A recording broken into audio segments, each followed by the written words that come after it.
Welcome to the stream. We are kicking off episode or session 47, I think, of our Out of the Abyss. 47 Yeah, straight. 47 straight. straight. How many months is that? We're So, almost up on a year, 5 weeks. yes. Yep. It's Yep. going to be a year. It's almost a year since I put up a little looking for players and start playing. And as soon as these people saw the words free 99, they jumped in, kicked the doors down, told me the characters they wanted to play, and here we are. So, yeah. Exactly how it happened. Exactly. Yeah. So yeah, welcome to the stream, session 47, Out of the Abyss campaign. We've been playing for almost a year now, and we've done a lot of awesome things together. I have to change the overlay when I get a moment because we are 9th level now. Everybody is 9th level adventurers. We've done the whole first arc of the Underdark. We have done some side things. We've come to the surface. We've made friends, lost allies. We've dealt with villains, both personal and on a larger scale. We've been to the City of Sorcerers. We've been to the town of Landron. Overall, our players have done a lot of amazing things together. But we are now making our final headway towards the second half and the end of our Out of the Abyss campaign. We are about to head down a journey that has no going back. So, I welcome everybody to the stream, all the players. We recently just defeated the Black Artisan of Mesberata, Zara Dravanas, very pivotal character in Tekel's backstory, with some lingering aspects in other people's arcs as well. We've done some things to get us to this point, leaving Mesberata, the city of just absolute oppression and stress and fatigue, of just subjugation, and we are headed back to Landron, the town of innovation and hope and friendship and community, of halflings and gnomes and dwarves, all communally working together towards peace. So we're picking things up about 4 days after the events of our last session. We're picking up after leaving Mesberata. We're picking up after making some good memories potentially in Havenlock, and saying our farewells and returning to Landron. With that being said, we are about an hour away from Landron, as our adventurers are on their wagons and carts and making their way through. I would like whomever wishes to let me know what something you did, either when leaving Mesberata or Havenlock, or something you aspire to do right now. So it's your choice. Let me get some of the music going for the players.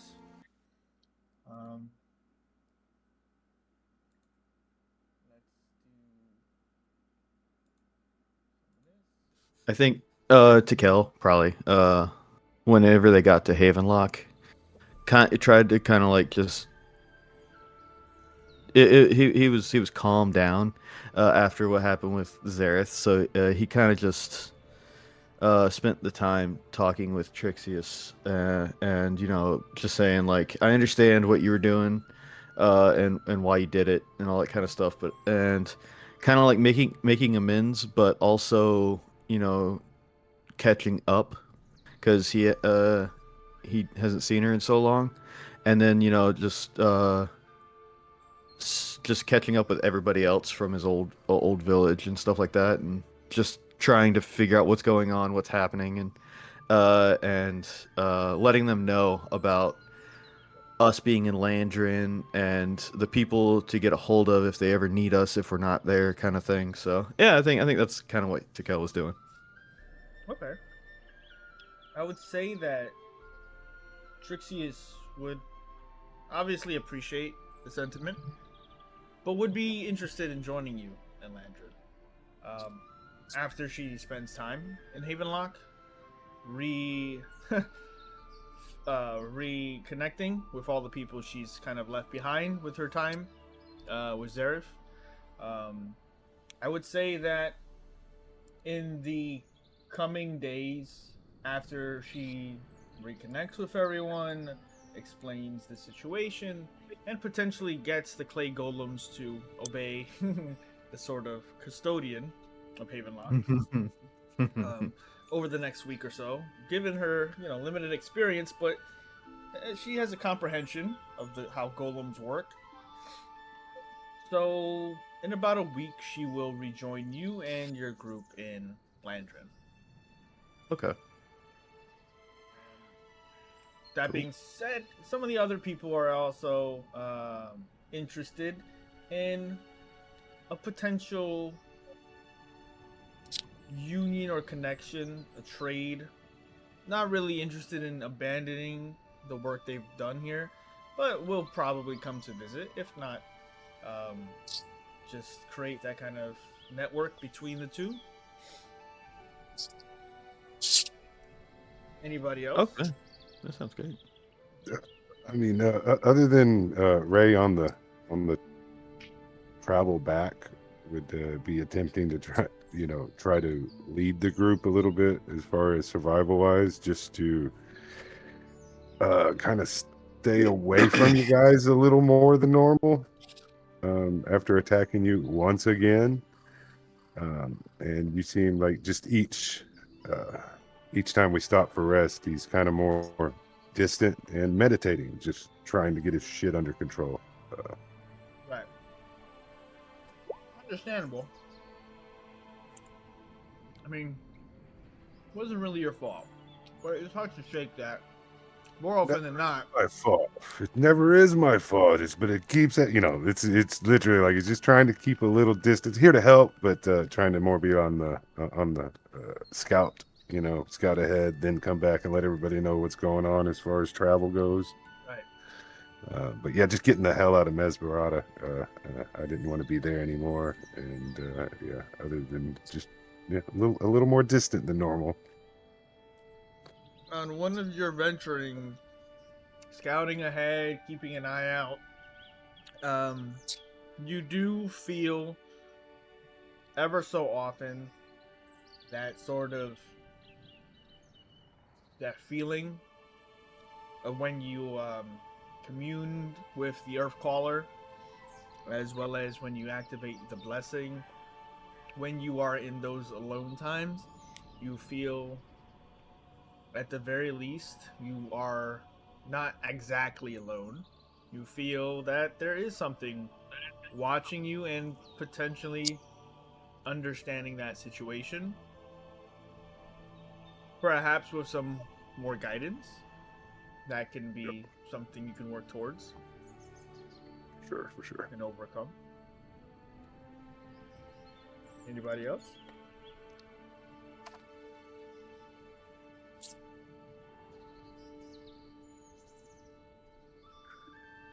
Sorry, Orkov. What? Just the trying to attack you again. Oh yeah. Well, let's soon Oh forgotten. yeah. Things get crazy. Oh yeah. Well, things get crazy out there. You could look before you leap once in a while, but I'm used to it by now. So,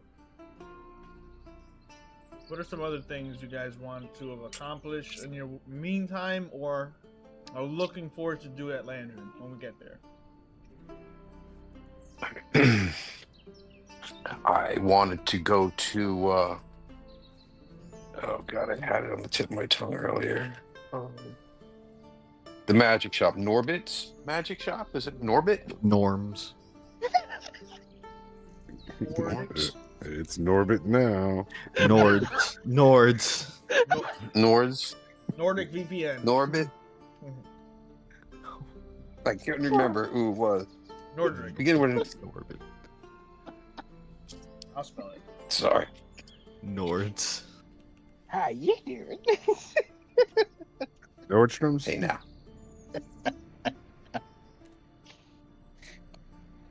All right, so I wasn't that far off. I mean, from memory, Nordic. it's pretty. It's Nordics. Nordics, Nordics. I just didn't Nordic think to Sporting myself. Goods. It's actually Nordics, but Yeah, no, I could use a couple healing potions. I'm pretty sure at this point. okay. I forget how much they were though. We'll find out when we get there. We'll definitely get you Okay. hooked up.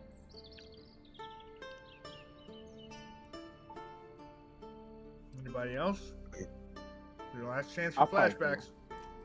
Yeah, yeah. No flashbacks. Most likely I'll probably just go shopping when I get to Landron.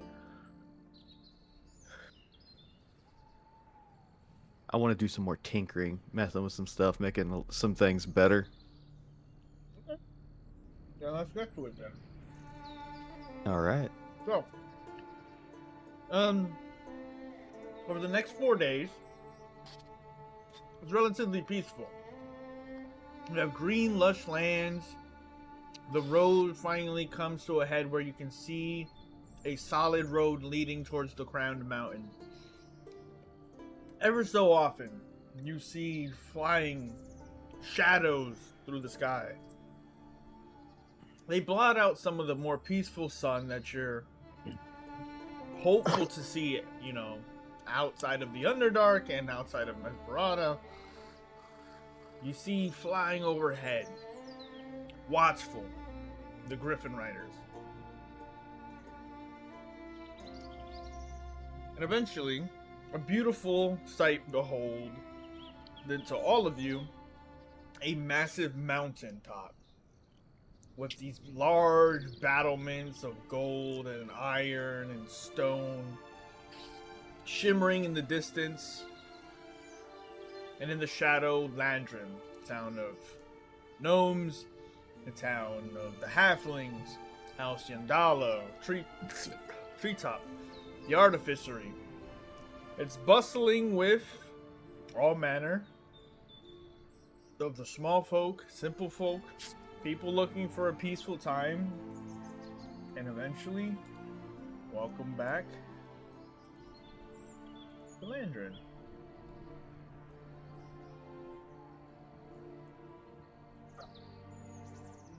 Good job, guys. You get there, Back home. there is a sense of things still moving as if you had never left. There are people touting more concerts and festivities. There are people talking about the afternoon today. Millie's Meadery is hosting a baking convention in the center of town, bringing all sorts of wild pastries and cakes, whatever those are.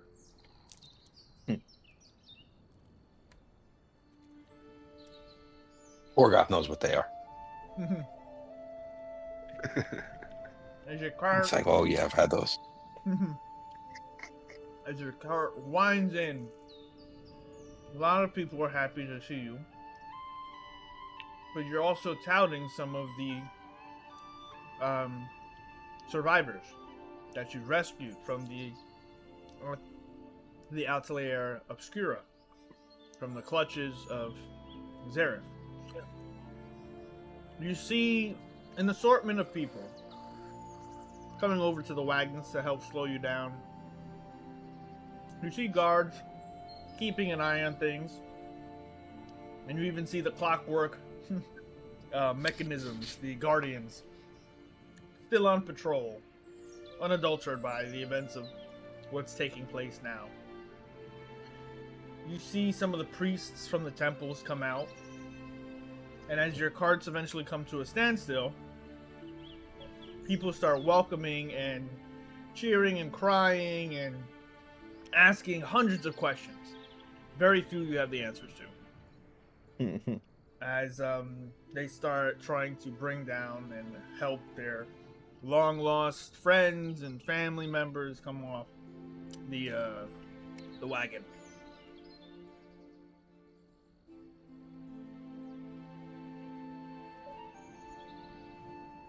Yes. We found them. Found some.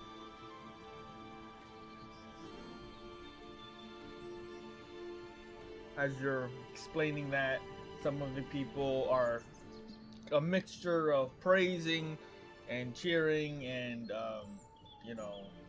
spreading the word as it's happening. Of whatever you care to share. They relay back to others. What are some of the things you do want them to know about?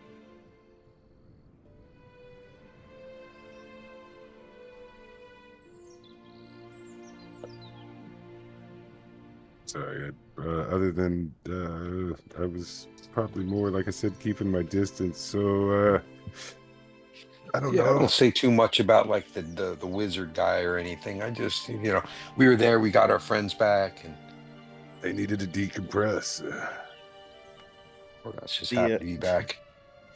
the person behind the kidnappings won't be bothering them anymore and everything like that. So Vague on who, but the sense is justice has been done. yes. Yes. Okay. Obviously, I want to go and tell the people that sent us out to do this and all that kind to get the people back what happened. But I think like the people, just them knowing like we got everyone back and y'all don't have to worry anymore, kind of thing. There's a mixture of cheering and praising. Some of the priests come out immediately offering additional medical attention, looking at all of you, taking the sides of everybody. This is a moment where you've already accomplished so many great deeds, many of which are whispered in the Underdark. Your names, even if your whereabouts are not known, people have heard tale of the Obsidian Pact that wandered the Underdark, and everywhere they went, chaos and destruction either reigned or was brought to an end. But here on the surface, you've accomplished a lot of things that are within the community and the Greenlands proper. The Greenlands being this northern area of the Crown Mountain, Refuge, Landron, and some parts of, where the Griffin Riders are trying to protect this area. As they are taking in your features, taking in your strengths, the size of Ray, the armor that Orgoth is wearing, what are some key things that you want rumored or whispered out? True or otherwise. Whatever you prefer. Continue good deeds. Everybody else, see the good deeds that you've done and continue to do more. The wise bugbear.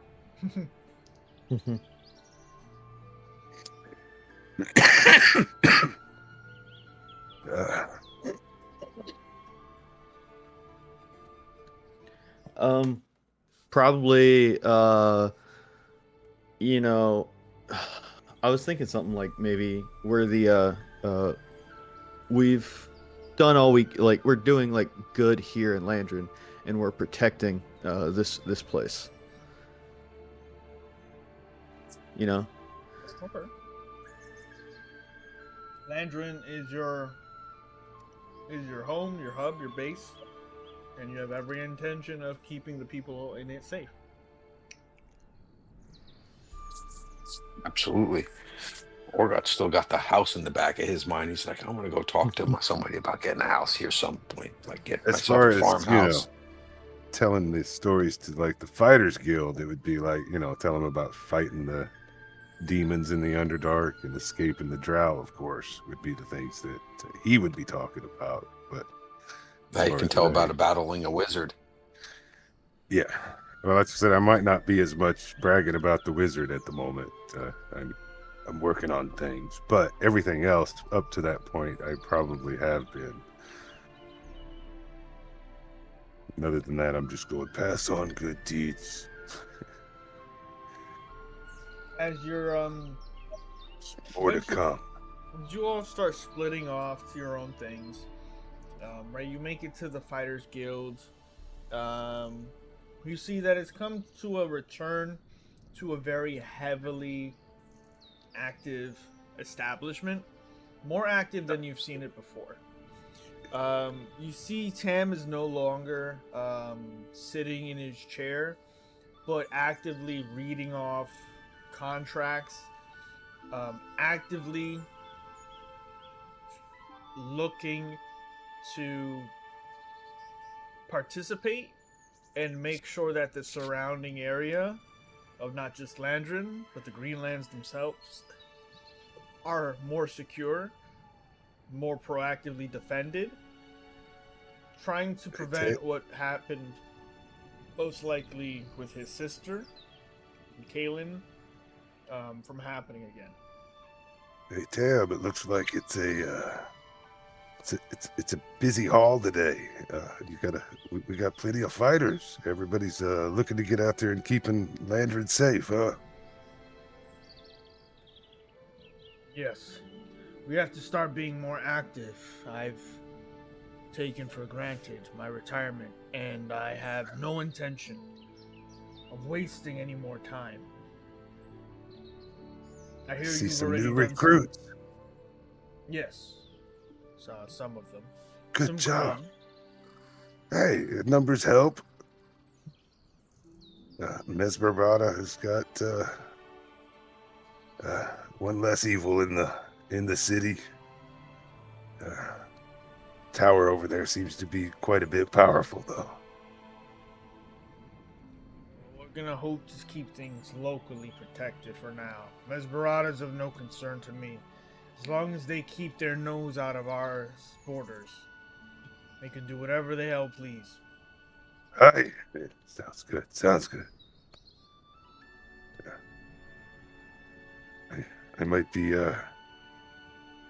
taking off soon. Might not be needed here anymore in the guild.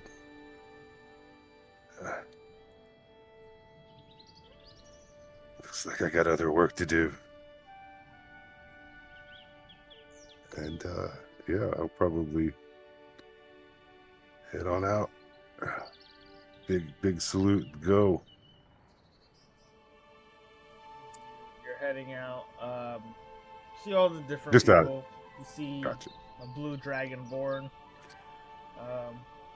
You see Octavius. Who like, no, hey Ray, how's it going? Still putting in the good work. Yeah, we've been doing a lot of crazy things out here, just trying to do good things. Yeah. Lost my arm, by the way. And he just like showing as you look and you just see one of his arms is missing. What the armor didn't protect you on that one? No, dragon just bit it clean off. Where'd you see the dragon? Oh, and he over that way. Yeah. And then you notice his arm rematerializes and points in a direction. And it's just a middle finger at your face. Yeah. This would be the dragon. I didn't bite it, though. He's like, yeah, I was just messing with you. Yeah. I'm an Eldritch Knight now. You got new tricks. Yeah, 3rd level. I knew one of those Eldritch Knights once. His name was Krath. Well, he's got nothing on me. Watch this. And he just like He like points to the bar and creates a minor illusion of a beer on the table. Ah. I try to go grab it. Yeah, it's just an illusion. I know. His arm passes right through. He's like, Ah, another finger to the face. I see. I see. yeah. It's just the beginning. See you out there. Yep, see you out there. Not a spell slots. Gonna take a long rest. I know it's in the middle of the day, but you know. So he goes off. Fighters Guild is busy. I'll find that bakery. Okay. It's a sort of convention coming in towards the artificery. All the shops are mostly closed on the center hill top today.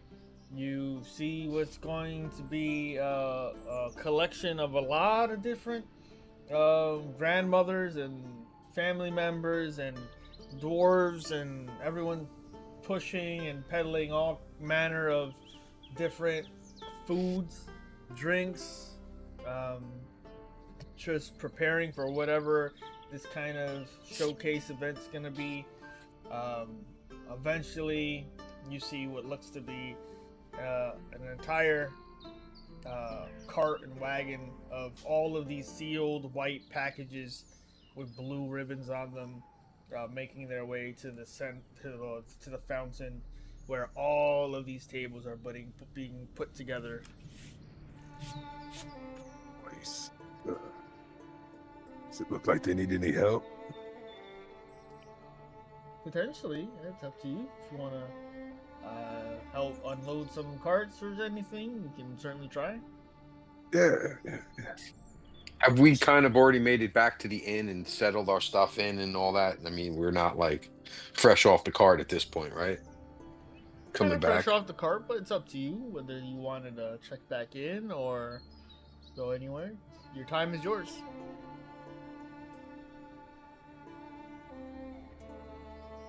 So whatever you would like to do. Well, I'm sure Orgoth would go back to the temple at some point and go see his friend. You know, just kind of make the rounds. But helping people unload tables, if I was there, I would help them unload tables. Well, I'd be making Jump in, pitch a hand in.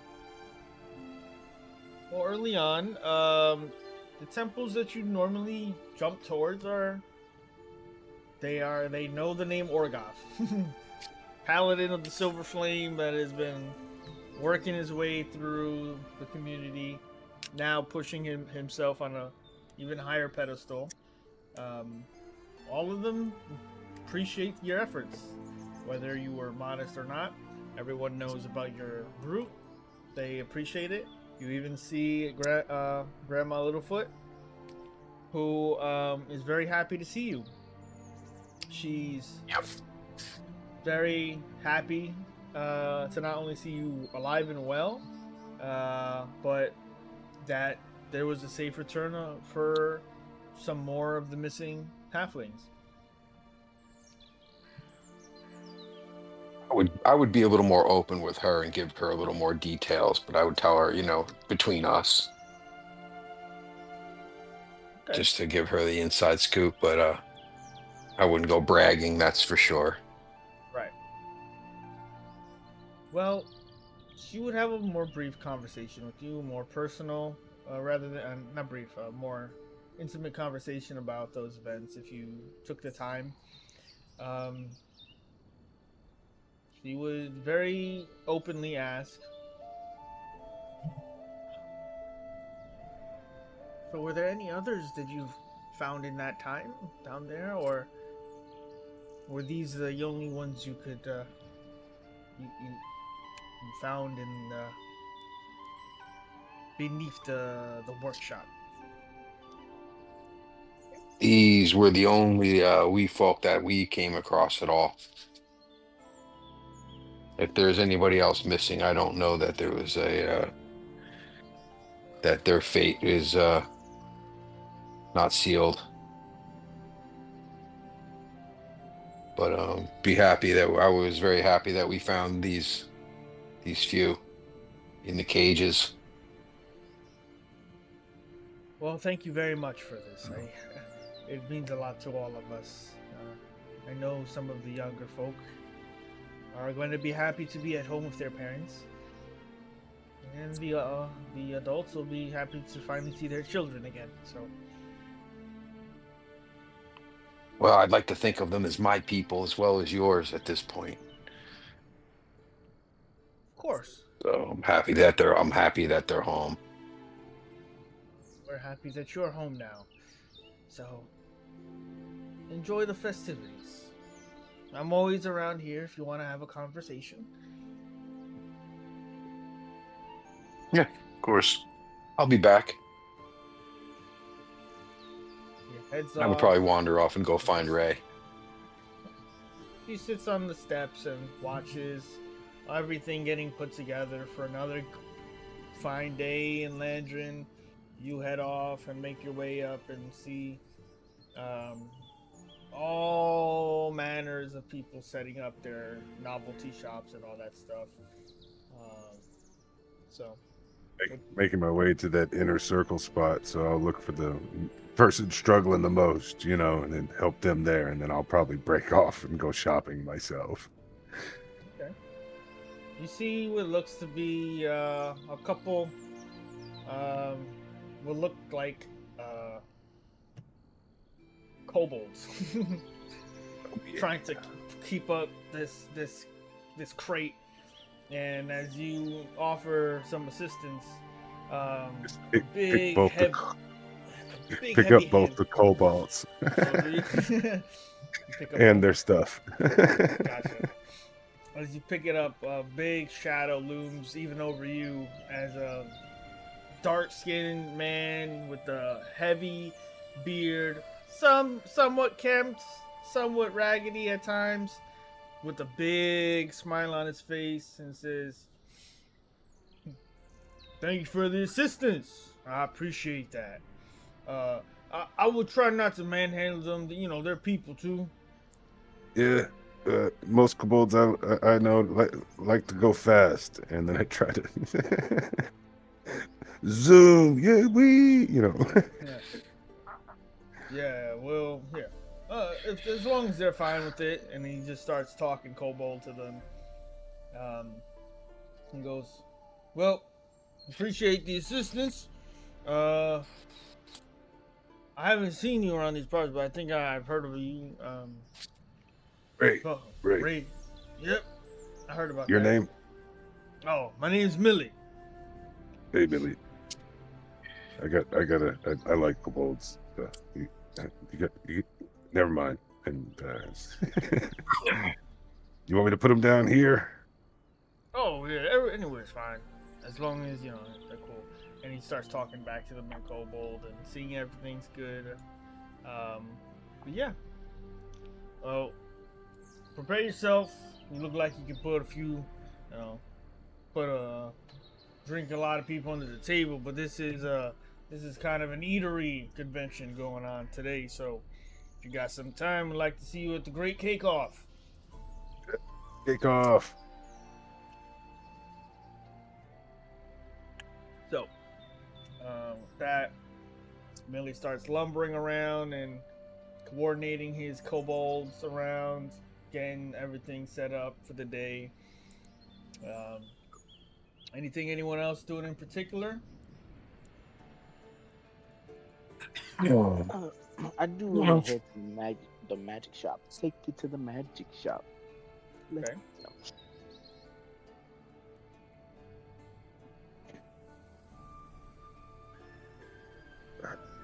Can't fit in the door at the same time. One of us has to go. Get out of here. You go ahead, big fella. You can go first. Well, technically, I should say, ladies first. So technically, I should go in first. Yeah, go ahead. Excuse me. So I'll walk up in there, Okay. knowing just for giggles, is Nordic here? As you enter Nordic's Mysteries, a magic shop owned by Master William Nordic, an arcanist, who often leaves his business Oh, I without thought warning. it was Norbit. um, Princess Elwyn says, "Welcome. No, Nordic is not here as the usual one." And when she sees your face, you're Scared like, me, "Oh, little guy. hi, welcome. Haven't seen you around these parts." Yes, sorry. Apologies. Nordic is not here. What can we help you with? Uh, I'm looking for a new weapon. I have this old dainty short bow. I'm looking for something that can give me a little bit more oomph, if you know what I mean. Been battling some very dangerous beings and creatures and stuff like that. So I need a little bit more firepower. Okay. Are you looking for your standard +1 enchanted longbows and short bows, or are you looking Uh, for something a bit more enchanted? Probably like the standard +1. But if you do have some, some other ones, I wouldn't be, I would be inclined to see what they are. Okay. Well, what we have here is standard +1 long bows or short bows. She showcases all manner of them on the wall, and then she's kind of going through them. Um, he says, "Well, if you're looking for anything higher in the price range, depending on your budget, we do have this arcane bowl of spell charge. It's a bit more uh, higher priced, but it's woven from some of the best materials you can find out there. Fully engraved with some of the finest arcane runes you can find out there. Not only is it a +1 enchanted longbow, but it also allows you to expend magical spells energy into firing very accurate and nigh missable um, bolts of arcane energy at your targets." Oh, how? I know it's probably pricey. How much is that was around? Probably like maybe 2,000, 3,000 gold, huh? You let She's them like, lead off first. yeah. She's like, "Unfortunately, we don't have many items of that kind of enchantment at that level. We could get you a +1 longbow, shortbow at that around that price point, but this is a very expensive piece, running anywhere between 6,000 gold pieces. Um, Oh, it's and I sort of like fake fall over and fall into Ray's arms. I'll catch it. Oh, Trust fall. like, Trust fall. oh my god, that is a lot. It sounds magical though. It really does. Uh it's just finely for crafted. yeah. It looks beautiful. It's shiny. But no, I guess I have a question. As the creature that I am, can I use longbows? Because I believe longbows can only be used by like elves, if I'm correct. What's your strength? It's not strength. My dexterity is. I think you gotta be strong enough to hold a longbow. I think. No, First off, No. Okay. no, longbows are not racially motivated.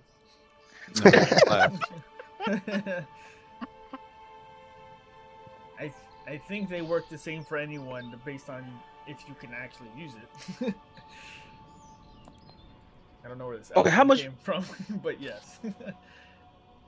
Because I always thought about like the proficiency of it. That's why. As she says, "I'm sorry, dearie, this is not Baldur's Gate 3. Based on if you're skilled with a longbow, I'm sure you would do quite fine with it. Same thing with a short bow. Kind of the same principles, except one is much more focused on a longer range, and the other one's a little more versatile." Okay, how much will a +1 longbow be? That would run you 1,500 gold pieces.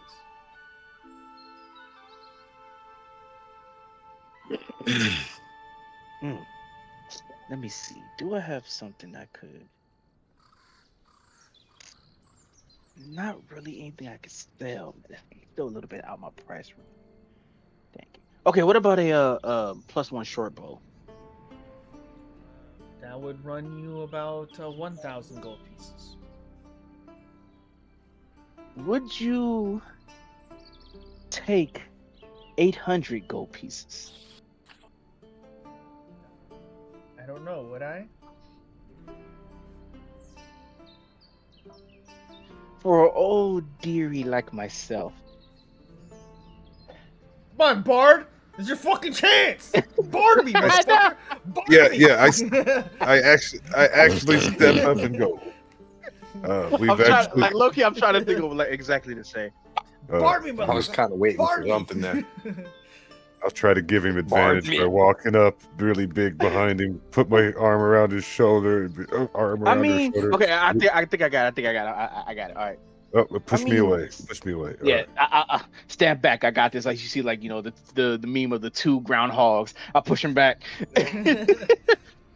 I mean, for someone who really went out of their way to Mesperada to actually help bring some loved ones back from Landron that got kidnapped in the first place, I would sort of think like you could at least give us a small discount on these items.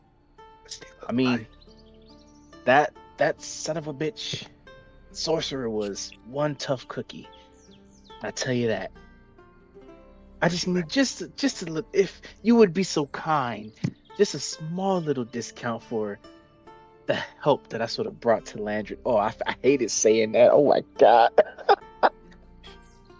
Come on, Nordic. Are you It's Addy? not Nordic. Make a Nordic? persuasion check. No, it's Norbert? not Nordic. All right, The And apprentice, because- Elwin. Nordic is not here. I get it. I get it, man. Nor- Nordic nor- is never here. One campaign he will be here, and it is not this one. 18. As you're kind of going, come on, and giving her the full gist. I suppose. I mean, we don't really have many adventuring groups come through here anymore. I mean, we have been making some coin. All right, I can do 800. You are a dear, and let me tell you, whoever I come across that's looking for Landry, I will tell them to come right here to this prestigious, Lord Jesus. It's prestigious Establishment. Thank you. That was the word. Prestigious establishment. Or is it establishment?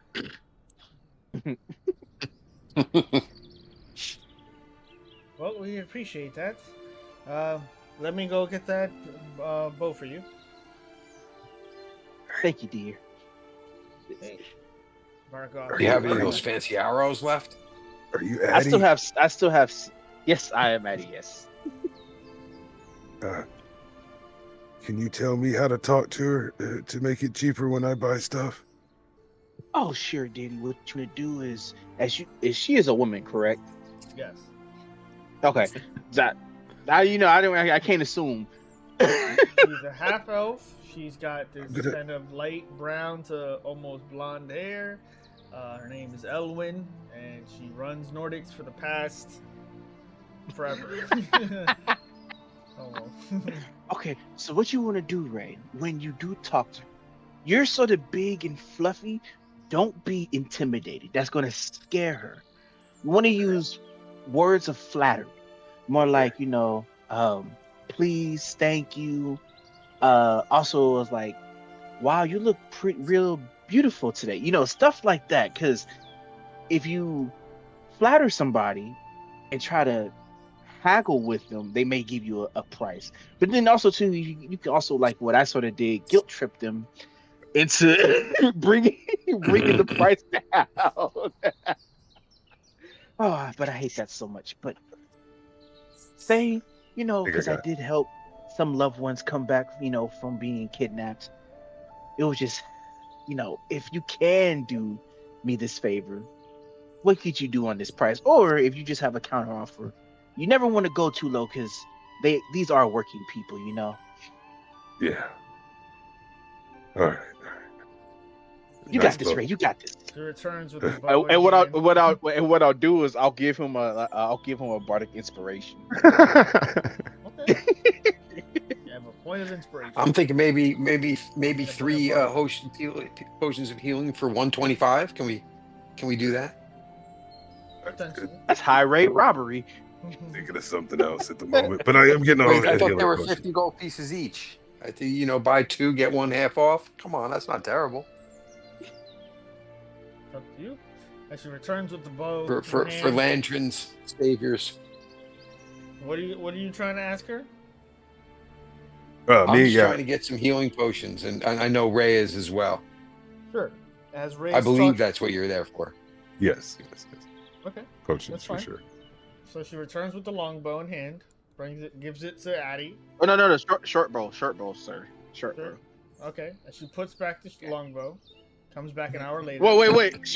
Hold on. She's about to give me the longbow for 800. Oh, yeah, I No. can't do that to her. No. Yeah, short bow. Yeah. So she gives you the short bow. What does Ray or whomever say? Yeah, Ray's gonna kind of, after a little confidence, kind of rush up to the counter and probably bump into it a little too hard, and be like, "Those are nice eyes you have in your head.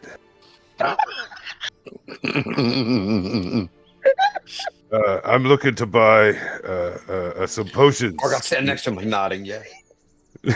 Do you have a potion of sea invisibility and a greater healing potion and 2 minor potions? And this guy wanted some shit too. I like your brown hair. Make a persuasion check. All right, thanks. I'm gone. Any better?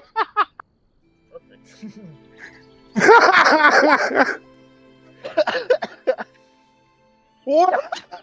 Oh boy, nice, perfect. Dungeons and Dragons.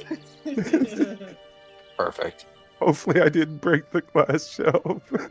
So, as you bump into the counter, and immediately recorrect yourself, you see her looking not directly at you, but you see her image, and you start talking to her, and you start explaining this all back, like fully, coherently, everything as best you can. It's a little embarrassing, but you get it all out there. You say everything you wanted to say. And then you kind of realize you're talking into a mirror, which is reflecting an image of her about 10 feet that way. And another patron walks into the store and says, "Oh, hi, I would like a greater healing potion, and a potion of sea invisibility, and a couple of minor healing potions if you got it." And she's like, "Oh, perfect. That's all the ones I have to sell for today." And she gives them to him. And he walks out. And then she looks at you and says, "Oh, hi, Ray. Sorry about that. How can I help you?"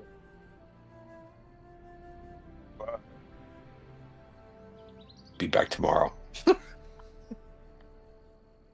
sort of just put my head on Ray's shoulder. It's like, it's okay, big guy. We got this next time. Bardic die back. Can I put it in order for No, 3 You minor can healing keep it potions until for tomorrow? until you use it, basically. I know. I'm kidding, but it just gives it back. walks out of the magic shop. Just taps Oregon. Gives the inspiration back. That's not how it works, dear. Better luck next time. As Oregon now steps up to the plate. No, That's you just said you awesome. sold out of all your lesser healing potions. That's all I really was looking for. So maybe I can put it in order for 3 when you get them in a day or so. I can stop by and pick them up. Does that sound reasonable? Yeah, well, it was mostly just for a comedic social encounter, but yeah, we can do an order for tomorrow. Okay, that's fantastic. I have. I was hoping to get maybe 3 healing potions for. Maybe you could do me a favor of selling them at 125 for the 3. They're 50 gold pieces each, right? Normally. Well, let me check and make a persuasion check. Persuasion. Skill check, is that what it is? Persuasion. Oh.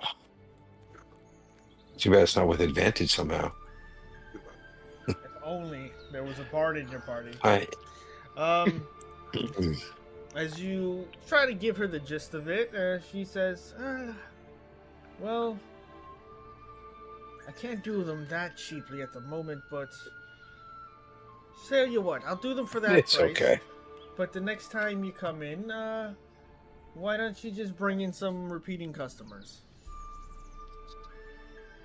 I mean, we are. Never mind. Yeah, we kind of do that. I will, no problem if I can bring some business your way.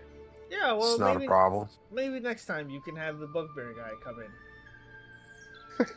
in. Yeah, he was a little confused.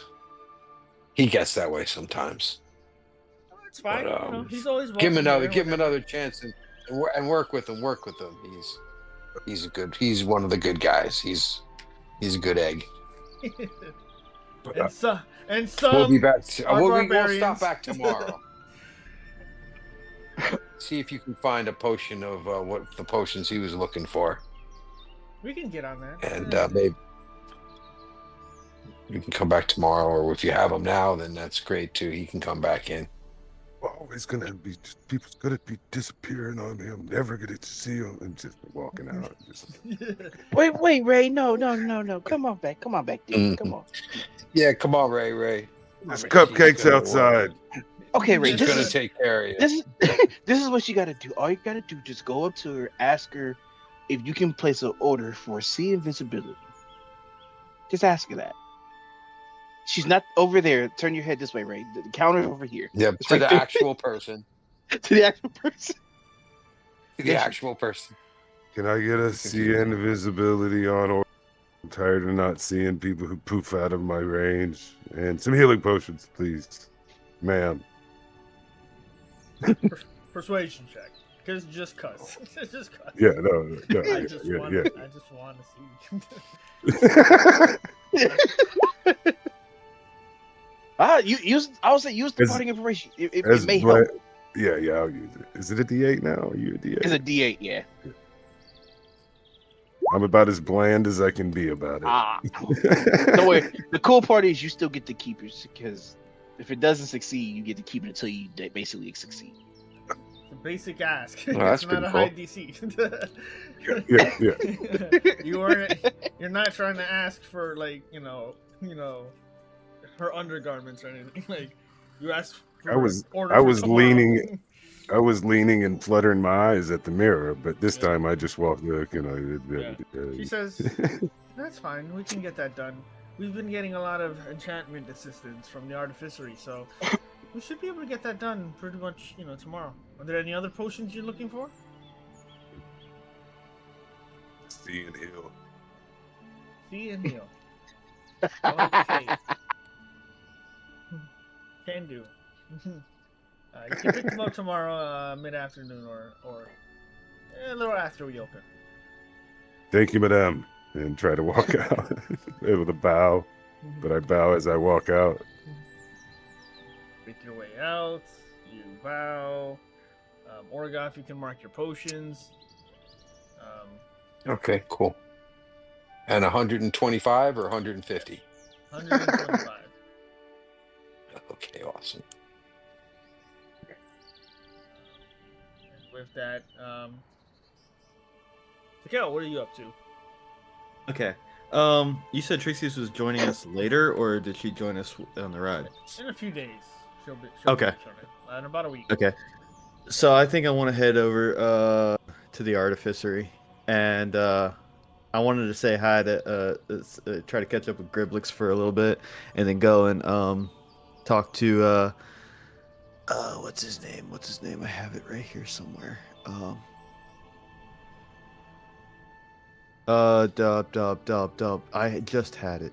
God dang it. The head of the artificery. Alvin Copperfoot? Yes, Alvin Copperfoot. Yes. Gotcha. Master Artificer Alvin Copperfoot. And as soon as you said it, I just found it. God dang it. But yeah, as you make your way in, there's just a lot of whispers and rumors like, oh, I heard he stole all the money from the. He stole all the money from his allowance. Yeah, 12,000 gold pieces. The masters were furious. what? I didn't steal anything. Yeah. No. Yeah. Like heard he was the one that was making all those black powder explosions. No. Well, all right. Yeah. So as you make your way through, you see what looks to be Griblix speaking with a familiar Khajiit. And they're going over a few ideas and stuff in the hall. Griblix looking to be wearing a bit more expensive ring on his finger now. Definitely a very powerful, magically enchanted item. See his side business has been going well. Oh, Takel, how's it going? It's going good. What have you been up to? I see you've been doing good for yourself. Yeah, so all the potions and stuff have been selling pretty well. And I've got another task. I'm in charge of watching over one of our artificer companions and keeping him on the straight and narrow path recently. Hold up. You are not watching me. You're my partner, okay? I only need you until this semester's over, and then I'm free to do whatever I want. It wasn't even my fault.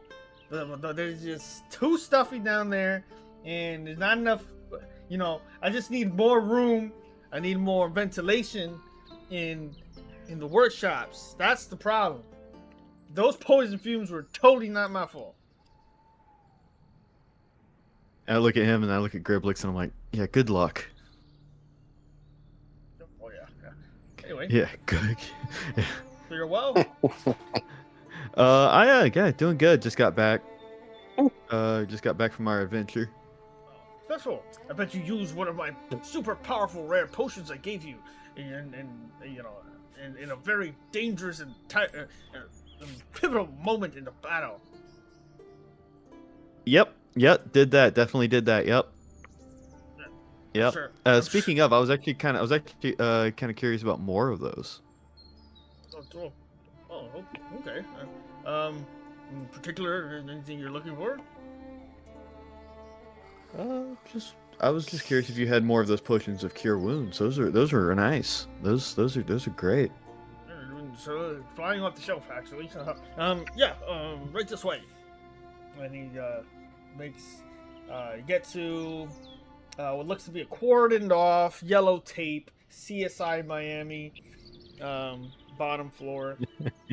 Goes under the tape, and the entire what looks to be his old room and chamber that was like very moist and damp is a mixture of like a rainforest and some of the Khajiit's workshop stuff on the side with kegs of black powder, with tape around them, locked in a containment field stasis. Did a little sign that says "can be returned after summer semester."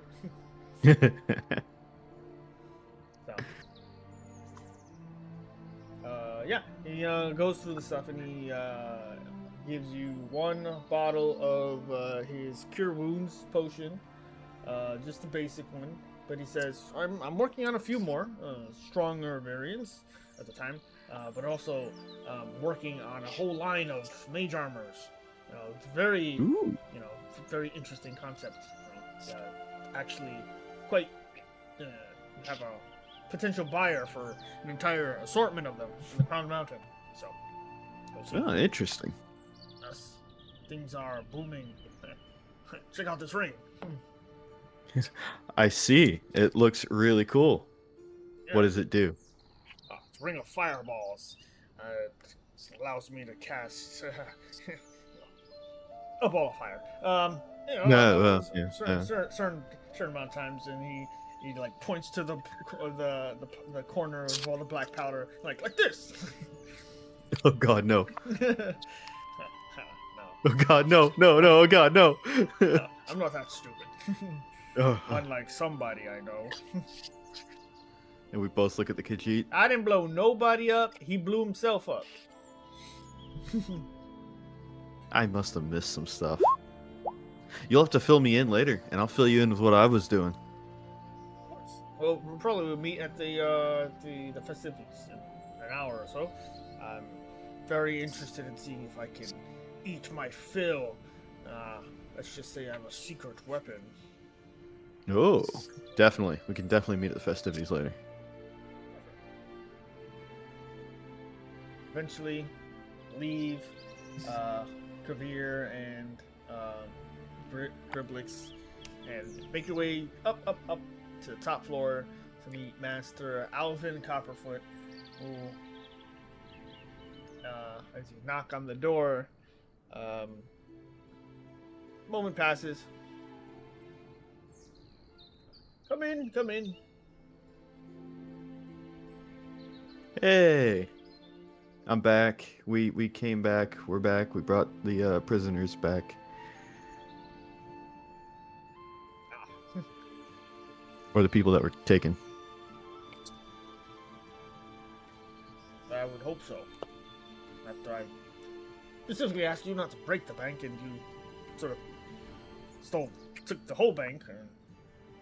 Not for the bank, but there's a lot of explaining to do. You know, there's a committee, the HOA, and a lot of things. And I kind of look at him, and I just look left and right, and then I kind of show like materialize the armor, and I'm like, is this good enough explanation? As he just like materializes, like, oh God in heaven, it's impressive. And he starts coming closer towards it, like, all the same. Bad to Cal. Sorry. Anyway, I'm glad you're here. Don't worry, I was actually watching you from afar. And there's a scrying orb on the table. Like, I actually been watching you quite a bit. So, I was aware of your endeavors, just making sure you didn't use the funds and make your way off towards the Autumn Kingdoms or some of the sorts. And also, I just wanted to make sure you were safe. Oh yeah, of course I wouldn't do that. Landron's like home to me. Glad. I wouldn't ruin that. Very happy. I already got a previous report on the survivors who've been returned. So I thank you a great deal, and I'm very happy that you and your allies are safe. The Obsidian Pack's name is actually traveling through our walls more often now than I anticipated. So, congratulations on that. Thank you. And Zareth, the sorcerer who kidnapped the citizens, you won't have to worry about him anymore. I have no idea what you're talking about. Yeah. Right. And I give him like a obvious wink. But I am glad they are safe wherever you found them, and I'm glad justice has most likely been dealt with. Why don't we have a toast, at the very least? Goes over to the corner and moves a bunch of walnuts off the side of some blueprints. Walnuts. And just like starts pouring a tiny little glass for himself and a medium-sized glass for you. To the future of Landron. To the future of Landron. Takes a sip and he's like, "Woof, okay." Oh, I also have some people that are probably going to be coming by from Havenlock outside of Mesberata. Exciting. Thought you might want to know that they want to kind of talk about, trade and stuff. always welcome to that.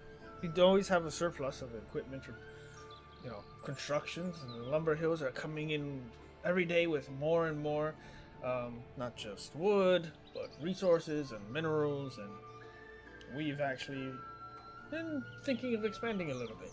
The Fighters Guild seems to be extremely proactive these days and looking to make more of the surrounding territories more protected. So, That's great. I'm happy about that. Are you going to the festivities later? yes, but sadly a little later than I'd like. We're actually going to have a meeting with some diplomats from the Crown Mountain later this afternoon, and who knows how long those talks will go into. So, lots of things coming to a head. But yes, eventually, hopefully. Also gotta get the stink from the basement dealt with. Yeah, I saw Griblik's new assistant. Yes. Kavir's lucky. His ideas are quite interesting, quite bold. Unfortunately, they worked out too well. Just not in the full capacity of understanding consequences, side effects, and explosive devices being set off in very confined areas. So we're gonna have to make sure he understands the differences between Dungeons and Dragons and being quite a pain in the ass. I kind of feel bad for Griblix having to deal with that though. Oh, he's enjoying it. He's enjoying this new status. I think he's comparative to most other artificers in this time. He's probably the most successful one at the moment. Everyone else is struggling on inventions they worked on for the past years or so, and he seems to be churning out novelty inventions. But also his enchantments and potion craft has gone tremendously well for him. It might actually deter him from being a full artificer, but I understand it's a small step for him towards what he really desires, so I'm happy for him. Yeah, I am too. He's been accomplishing a lot, and I'm proud of him. As long as he doesn't do anything stupid like buy a ring of fireballs, we should be fine. I finished off my drink and I'm like, yeah, I should probably go. Thank you, Chakao, and Yeah. have a great evening and enjoy the festivities and welcome home. Thank you, yeah. I get out of there and I'm just like, nah, Griblix will be fine with the ring. It's fine. Everything's okay. All of a sudden you hear a poof.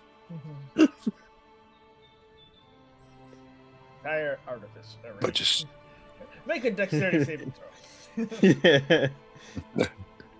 So, eventually you all gather your items, pick up some new magically enchanted items, grab some stuff, some supplies, start picking at some of the samples and all that stuff. You hear that there's about to be an eat-off that's about to happen in the next 20 or so minutes to kick things off. There's going to be rounds of pies and cakes, a competition. Where the winner will win a magically imbued apron of sweet victory. You've never seen Orgoth run so fast. Well, as Orgoth To sign up. sits at there's these two tables that are like half circles that meet towards each other, so almost everyone is looking at each other. Looks like DJ would like to give the party some inspiration, so if anyone wants to grab that for tonight, Nice. feel free to use it. I'll grab it. I'll grab that. Anyone who would like to participate may do so. So if you want to lock in your spot now is the time. Yeah, I'll join. Okay. In the pie eating contest and the cake eating contest, yeah, Orgoth is definitely involved. Addie's Oh, gonna yeah. revert to Michael so he can do it. She's a little bit too, she's not really upset up for that, but Michael can. He can put away food. Is there any cupcakes with an extra punch? Sure. There's some stuff that seems to have an assortment of either spices or sweetness. There's some with jellies, and you find Whoa. a lot of people just dabbling at this new sort of passion that is like becoming a sensation today, but in general.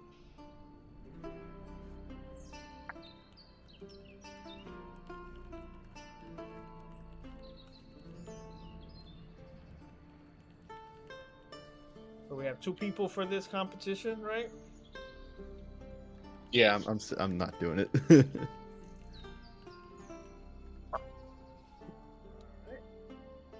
So I think Ray said he's in. Ray Yeah. in. have a seat, right? Yeah. So those 3.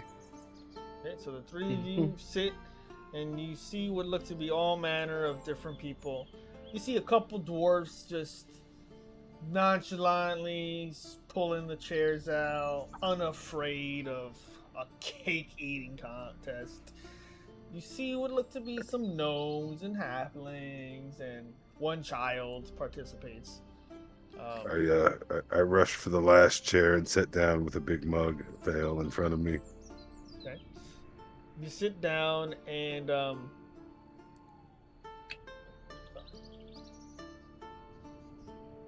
sit Just down. right across from Orgoth. Okay. Well, Nice. as you sit down, you see there's a lot of different people. You sit next to, however, what looks to be a very slender but tall, almost in green hair in some places, but brown hair for the most part, light, sort of docile, slow moving as he turns to meet your gaze. See a Switch seats. furbolg looks down at you and says, "Hi." I look at this guy all the time. You want to switch seats? Who, me? If I'm talking to the furball. Oh, my God. I'm just looking at the. I'm like, where the pie's coming from? I'm fine where I am. Okay. All right. Let's get used to this then again. All right, I got you. Good luck, friend. Friend. As you all start getting what look to be these small round cakes in front of you, they're very small. They don't look completely like a cake. They look like single serving, iced cakes. And you hear the announcement of Millie, who says, "All right, well, this is a treat to start off the evening, and I want to thank everyone from Landron and the Crown Mountain who allowed us to put this together. It all You're welcome. goes to serve the community and have a great, create some bonds. So don't worry about winning, just enjoy yourselves." As he then says, "You have an assortment of unending and tasty endeavors on the way, so prepare yourselves and begin." So I would like the 3 of you to make a Constitution saving throw. Constitution saving throws.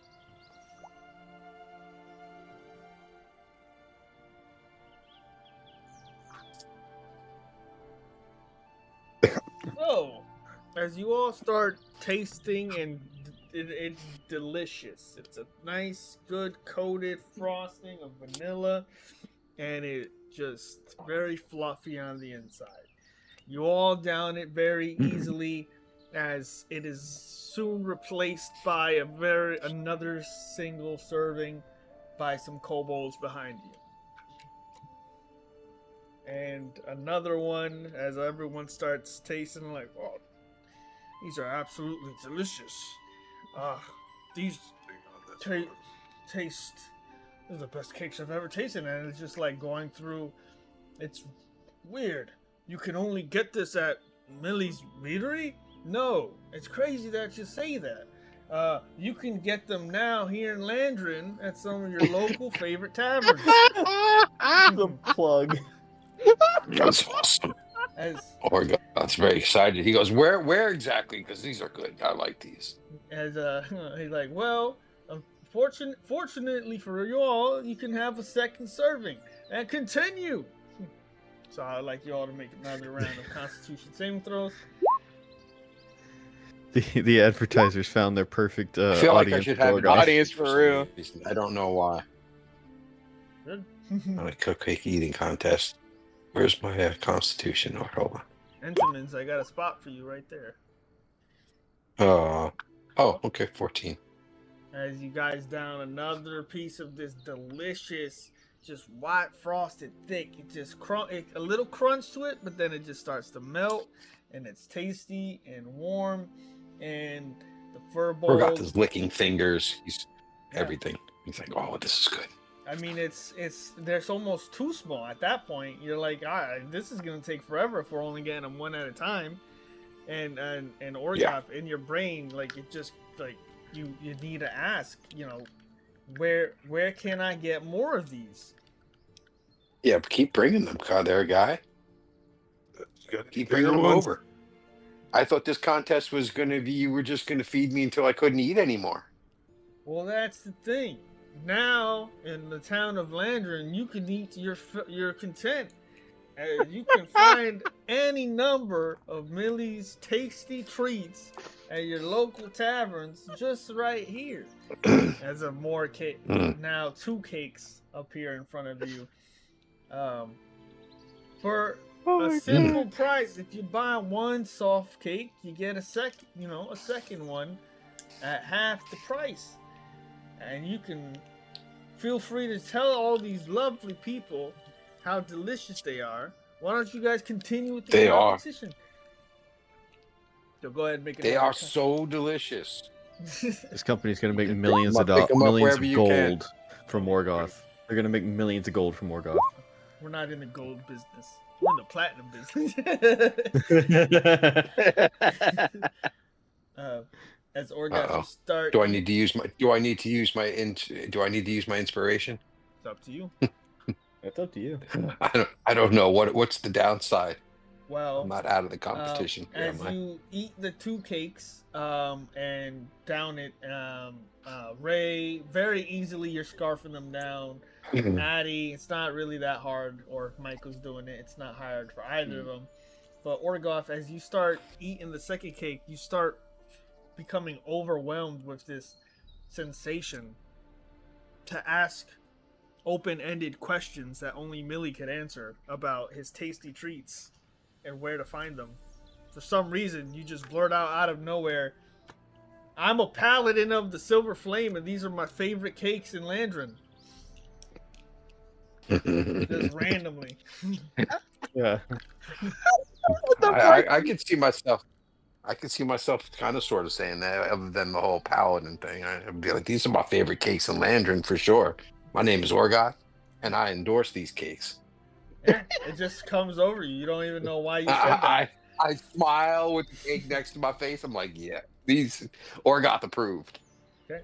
As this keeps on going, you see more people just spouting more and more open-ended questions that Millie just seems to perfectly have the answer to. As he continues on 3 cakes now hit everyone's table. At this point, you see some people starting to like really get full though. They're single serving cakes, but at this rate, You're just downing 2 at a time. But everyone another round of Constitution saves. Millie's is gonna have Orgoth on like the Orgoth, advertisement team. Orgoth rallies. Okay. Oh, okay. Nice. Orgoth rallies. He's like, oh yeah. He starts shoving him in. He As- had a little. One went down a little hard, and it was Yeah. like a little. Okay, wait a minute. Give me a second. Let me just burp that out. Okay. As you guys keep going through and start eating, you notice some people looking a little sluggish, looking a little tired, looking a little sleepy, and eventually 2 of the patrons get knocked out and fall unconscious and go straight to sleep, snoring heavily. He says, "I think they're fine, but just in case, whenever you feel a little too tired in the day, you can always find a nice pick-me-up with a nice Millie's Cappuccino Esprimo. Now, these can be found at any of our taverns down here in Landron, but they're kind of pricey. You want to kick off your day right. As you can see, my apprentices," and you see these kobolds bringing the cappuccinos over towards the knocked-out patrons, now snoring. Right. When they wake up, they're going to need a little pick-me-up. I did rhyming. Pick me up, pick me up, pick me up. Yeah, you got to write some jingles for these guys. They're Bard. I know. Make some extra cash on the side right now would be good for you. You could get that longbow next time instead of the short bow. Stack them, Orgoth. You got to stack them. Oh, I was looking at the people who passed out the extra ones on their plate. I'm like, I'll take that one. I'm gonna eat that just for kicks.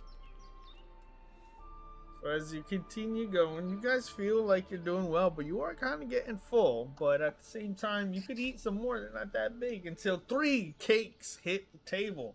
As the kobolds have put in front of all of you, 3 tiny cakes for you to devour. And some people are looking at you. Almost everybody is like enjoying it, but at the same time, it's kind of getting a bit much. The furbolg, however, grabs 3 of the small cakes off his plate and just puts them all in his mouth at the same time. Look over and try to Scooby-Doo it the same way.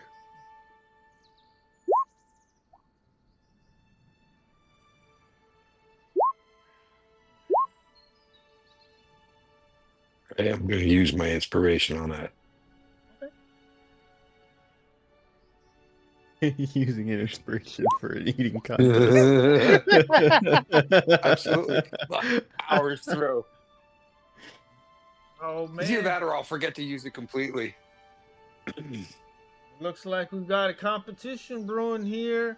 But this guy looks a little glazed and confused as one of the other patrons falls unconscious with the cake in his mouth. And can you taste the glaze of glory? You can't spell mead without.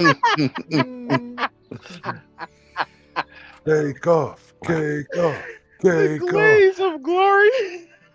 Orgoth is like, he's smiling here. He goes, I love the glaze of glory. Look at our paladin down it there. is We got a paladin scarfing down. We have sugar, spice, and everything righteous. He's smiting those pastries like they were from the 9 hells themselves. And then That's I it. like seeing everybody, take almost 3 more patrons fall over and go straight to sleep. Cappuccinos. And the kobolds start bringing the cappuccinos over. Now it's only you 3 and the furbolg at this point. Everybody else is passed out. And 4 cakes hit the table. So at this point, with 4 cakes, you're basically eating an actual cake in front of you right now. I would like everybody to make Constitution saving throws with disadvantage. As you're about to basically eat a whole cake.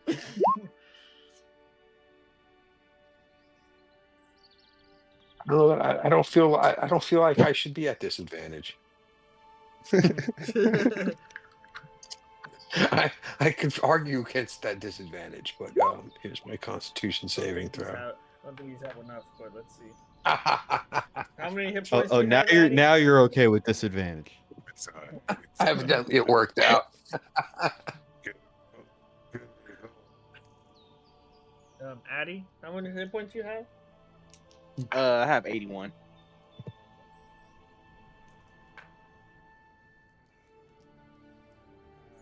You are unconscious.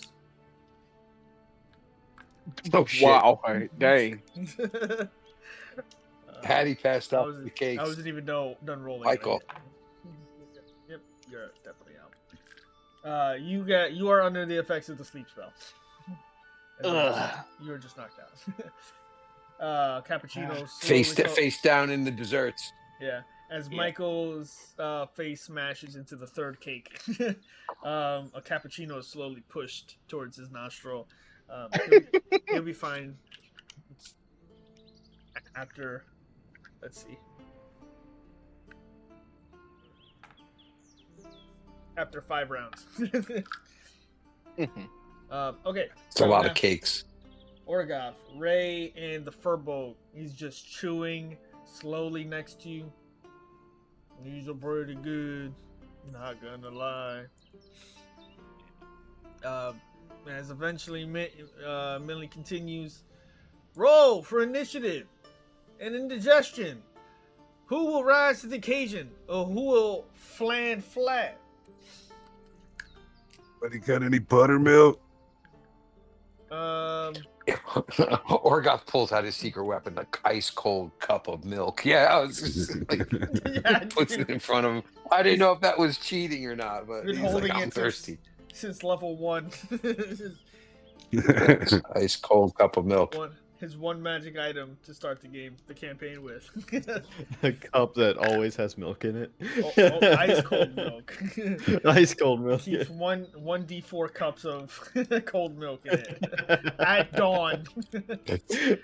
At dawn, of course, at dawn, it I was like, I'm surprised. We've almost gone 2 hours. He hasn't asked us at dawn yet. All right. Hey, All listen, right. I'm eating. As you hear, prepare for battering. Stand up and I try to jiggle my belly a little bit to make some more room, and I sit back down. I might have farted. It's all right. As the Furbolg says, "Don't worry, I got one brewing too." And 4 more cakes are brought to all of you. Cake sandwich. You have another round of disadvantage Constitution saves. Go ahead and roll.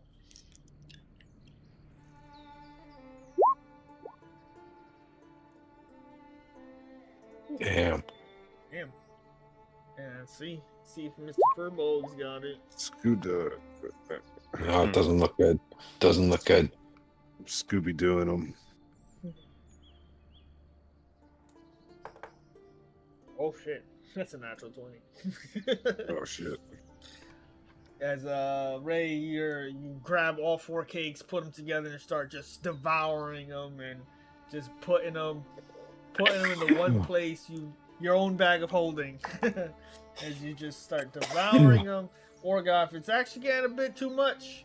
How many hit points you have? Oh, 80. 70. I guess we rested, so my hit points are 84. Might be enough. You should have more hit points than that. Maybe. That's I rolled really bad last level up. I only rolled for 3 or something like that.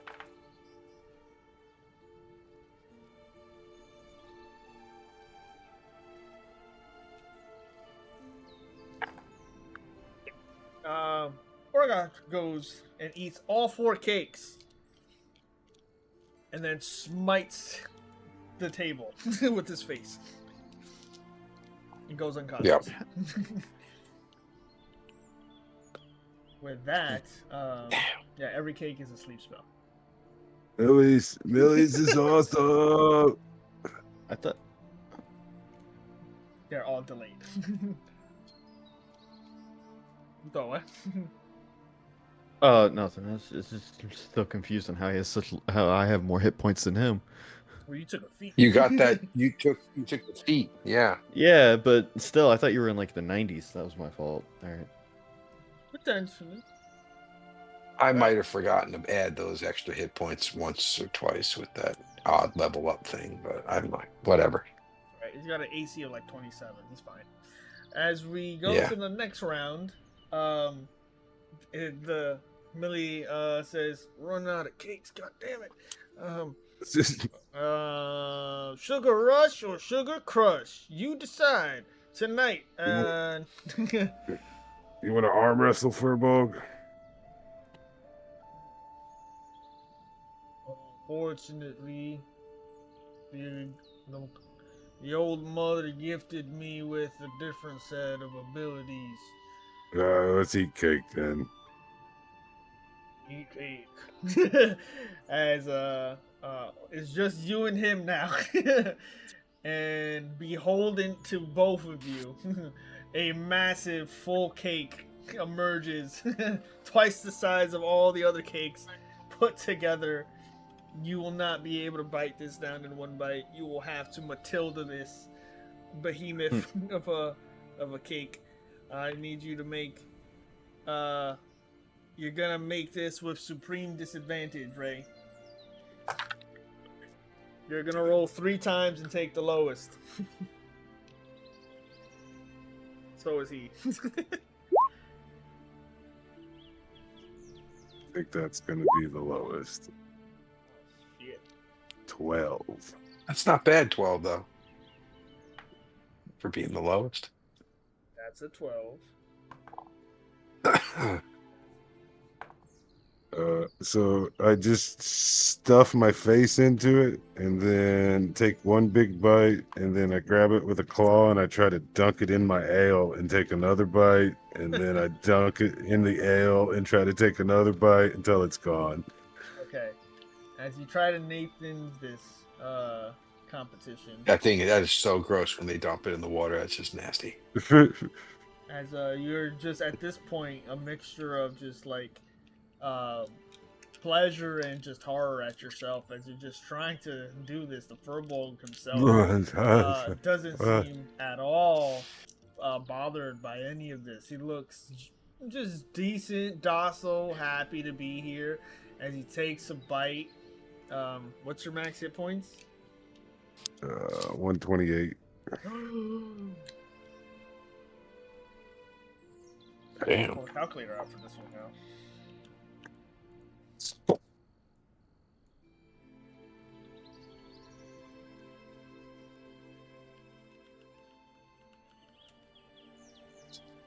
I was Pull the calculator out. almost at 100.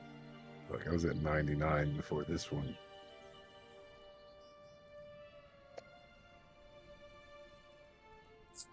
Nope, I'm sorry.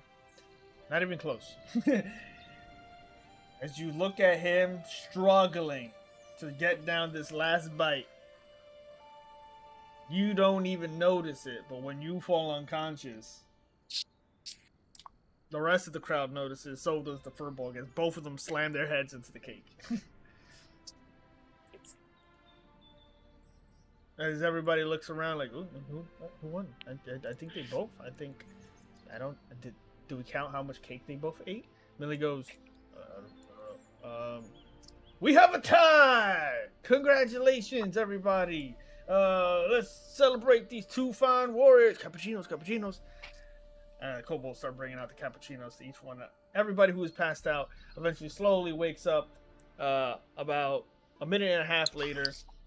Some of you just completely fatigued, unless you would like to partake in the fine cappuccinos brought to you by Millie's Meadery. They will recover you back to your full glory and give you the benefits of a short rest. Whose birthday is it today?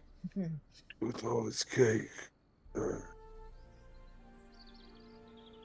With that, Millie says, luckily we made 2 of these sweet aprons that you can only get from competitions like this. Here, and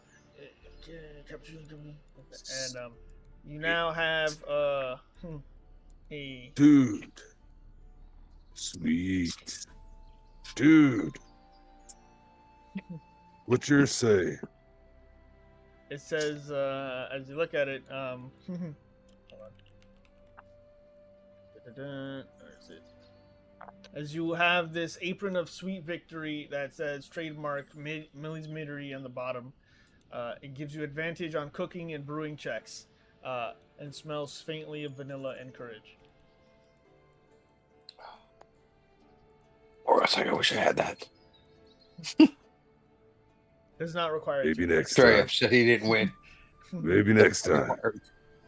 That's it. I have something to look forward to next year. Next year. Wear it well, Ray. So Put it on. You put it on. Doesn't require attunement. You have advantage on cooking and brewing checks, and you always smell faintly of vanilla and courage. Nice. Two That's I needed that. two dwarves get wheelbarrowed out of here, and the day continues. There's a honey mead challenge coming later this afternoon, along with some other stuff. So, with your noticing that we're probably not going to be all that serious tonight, I probably will partake in the mead contest later for sure. So I'll try not to drink too much in between. So you either, try to better out than in, as they always say. There's a big line of people trying Excuse me. to relieve themselves in various newly installed outhouses and prepared plumbing by the artificery, spared no expense. I'm just looking. I'm like, Checks glad I for wasn't there to lay that pipe down. Jeez. or glad you're not the one that got to remove that pipe. Yeah, that too. Yeah. So, yeah. Is there anything else you guys would like to get up to in Landron over the rest of the day, or in general over the future, before we continue on with some other stuff? I think in the Is there future a for the rest. bank or something? Who? Is there a bank in Landron? Not that you're aware of. Okay. You can certainly try to figure out if there's some brokers or something like that. Okay, Tikel wanted to do something. Not not for the rest of the day because just enjoy the festivities. But I did want to get into some more tinkering and making stuff at some point. Sure, do that whenever you guys feel ready.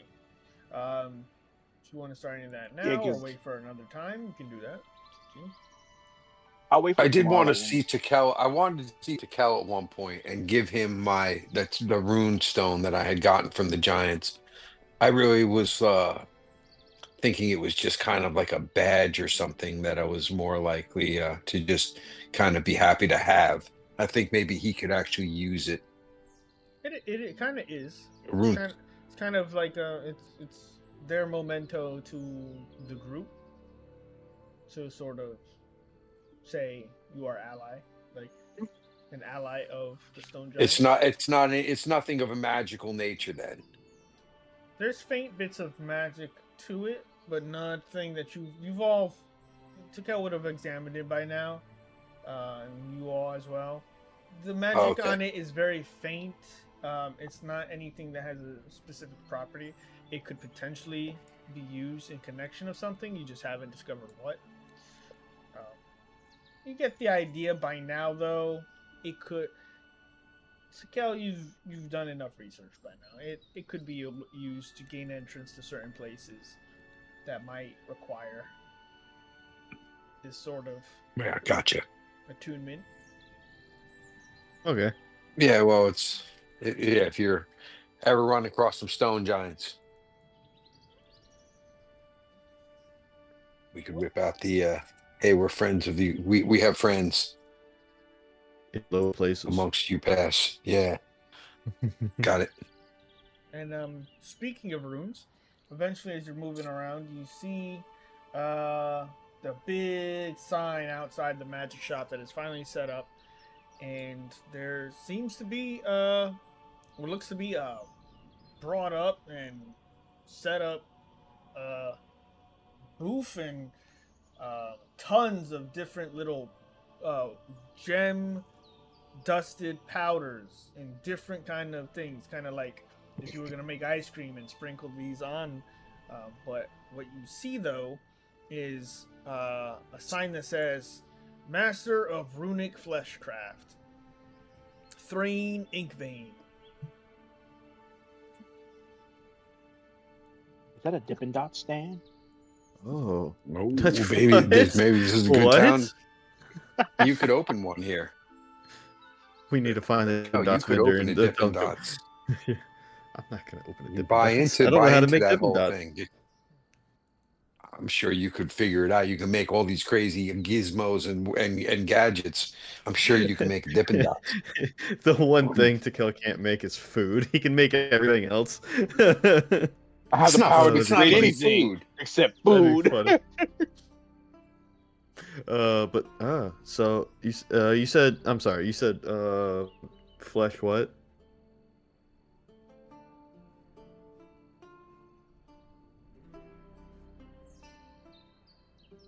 Mada?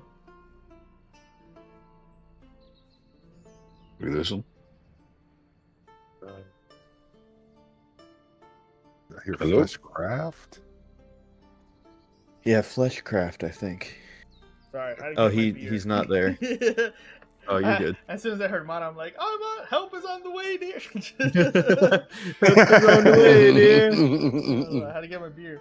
Ah, Nice. damn it! And I left my goddamn. Okay, hold on. There's someone in front of you in the line. Imagine it. Role play.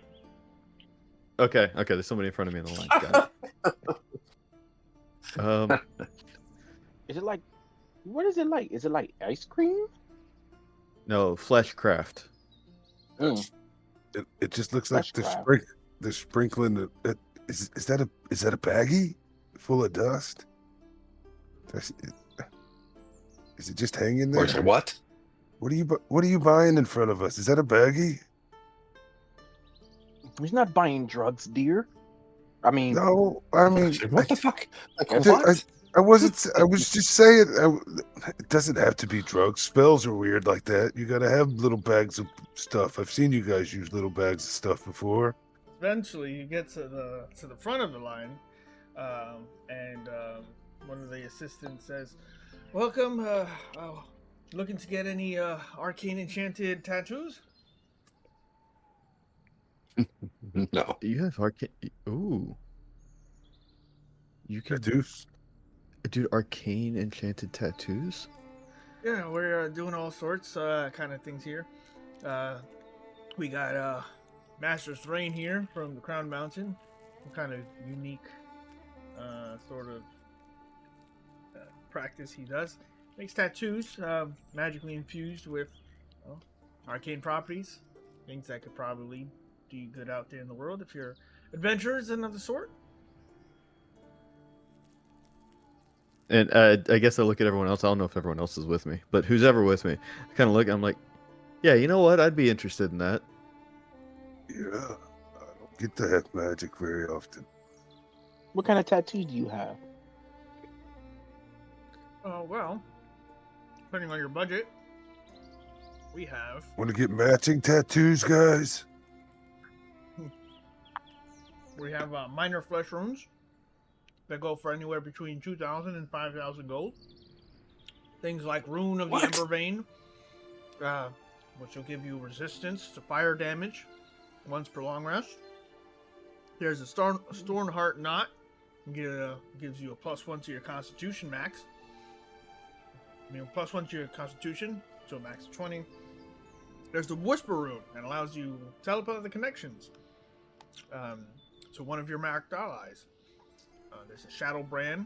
There's a Runic Brace. And if you're looking for anything of the upper echelons, we have the Soul Fire Sigils and the Aegis of the Forge Father. Wanderer's Compass, Veilbrand, and Thunderblood runes. Much for a tattoo of a small All couple. sounds very expensive. Yeah. They sound very five- cool. He points to the left of you, Ray, and says 5 gold pieces. And there's just like a bunch of kids getting minor tattoos of like Yeah, I go stand in line.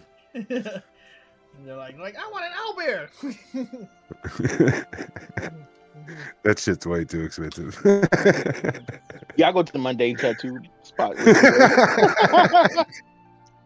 Once you get there, there's this. You're like there's 5 this- gold pieces. I'm like, okay, we can get obsidian pack tattoo for 5 gold pieces, not 5,000. I That's stay just- in the. I or stay in got- the. yeah, other one. yeah, Tikel stays. Yeah. Y'all get that. I'm like, I, I'm like, don't spend my part of that gold on your tattoo. That's the color. What, the gold you owe don't me want? that Alright. oh no, that I do want the gold. I just I need the gold. I want to What, the go buy demon my gold house. you don't want? Oh, I want it. I just didn't want to deal with it at that moment. If we have to melt it down into bars before I have to actually deal with it, I'll deal with that. But I have plans for that gold. As you say that, you just hear a tiny whisper in your ear, Orgoth. Yes. Wait, he's got Listen, a plan. It's gonna do a lot of good. Like, hey, look what I can do. Tiny little devil on Orgoth's shoulder. He's like, look what I can do. So, Sakel, you stay here. Others, Ray, you get a tattoo of a kobold. Michael, what are you getting? I'm back to X. Well, I'm gonna get an X. That's I'm gonna put an X on my left, on my left wrist. In the middle part of the X, I'm gonna put an O, and then the bottom part of the X, I'm gonna put a P. Okay. As you request that, you get nothing close to that, as the kobold has no concept of common, and draws a bunch of squiggly lines. Well, I technically I can use universal speech, and I can speak in his language. Of course you could, if you knew that before the fact. As you walk away with a smiley face, Orgoth requests a kobold and gets a perfect rendition of a kobold. Ultra realistic. No, he doesn't get a gold. No, Ray Does not get a requested the kobold. Yeah, no. I got a kobold right above my left nipple. I thought we were getting a. That's a weird. Ray gets I'm not even gonna touch that. Ray gets a tattoo of a kobold like struggling to lift up a very heavy nipple. Like What the fuck? Orgoth's like, what the fuck, dude? You are out of your mind. It looks good. yeah, it's really good, high quality. Everyone gets like a smiley face, but this kobold is done to perfection. Orgoth just hurt his head with the eye roll he just did. So it'll work out. They had to shave some of the area. Just Ray's just walking out with one bare nipple that's red as all hell because he got tattooed. It defines who Orgoth's I like, am. no, I'm gonna. Orgoth saves his 5 gold and passes on the tattoo. He thought we were gonna get obsidian pack tattoos, but everybody went their own way, and that's okay. Next No, time. I tried at least. I didn't even get what I wanted. I got a smiley face. You asked for X, you got Y. I don't know. Hey, Doesn't sound like y'all it's just going y'all like decided that. to go get kids tattoos. That's y'all's. That's Went to y'all's. the kids tattoo choice. with the kobold instead of the awesome. Yeah, the kobold that expensive, doesn't understand. I'm magically sorry. enchanted I'm tattoos. gonna back out. Orgoth is gonna see what's going on, and he's gonna be like, you know what? We're gonna pass, and thanks, but no thanks. All right. I do slide back over to Tikel to see if And he did kind it. of backs. Yeah, I out want to see of the what whole thing. Tikel's gonna give as a tattoo. Yeah. So Kel. Yes. There's a minor flesh runes. We have our the rune of Ember Vein gives you resistance to fire for 1 minute, usable once per long rest. It's 2,500. It's a fiery red orange vein spreading around your wrist. Is the design. There's the Stone Heart that gives you a +1 to your Constitution. It's 5,000 gold pieces. these interlocking dwarven knot works that will go over the chest and heart. There's the Whisper Rune, which allows telepathic communication with a specific marked ally that you mark basically at dawn or whenever, and you can then continuously communicate with that person. It's 3,500 gold. It's got the spiraling glyph along the neck and jawline. There's the Shadow Brand, which gains advantage on stealth checks in dim light or darkness, which is 3,000 gold pieces. It's a black ink lattice that fades when you hide. There's a Runic Brace that gives you a +1 AC while not wearing heavy armor. It's 4,500 gold pieces. It's metallic bracers drawn directly onto your forearms. Then there's the upper echelon tier of major rune inscriptions. There's the Aegis of the Forge Father, gaining resistance to bludgeoning, piercing, or slashing damage. You choose one, and then gain the benefits of it permanently. For 10,000. Are these do you have to be attuned to any of these? Nope. These are just permanent Okay. affixtions to you. There's the Soul Fire Sigil. Once per long rest, when you drop to 0 hit points, you remain at 1 hit point instead. It's 9,000 gold pieces. There's the Wanderer's Compass, +1 to your dexterity, and advantage on survival checks. It's 10,000. There's the Veil Brand. You can cast invisibility on yourself once per long rest. That's also 10,000. There's the Thunderblood Rune. You can channel a thunderous shout, or in this case, just shockwave, with a DC of 16 once per long rest for 8,000 gold pieces. As you can see, there's a lot of different things here. Or got just things that we should have went back and ransacked that treasure room. But we had a chance. We took what we could. When the demon, But there was a huge stack of pile of gold there. the DM asks, if you have a flashback, you say yes.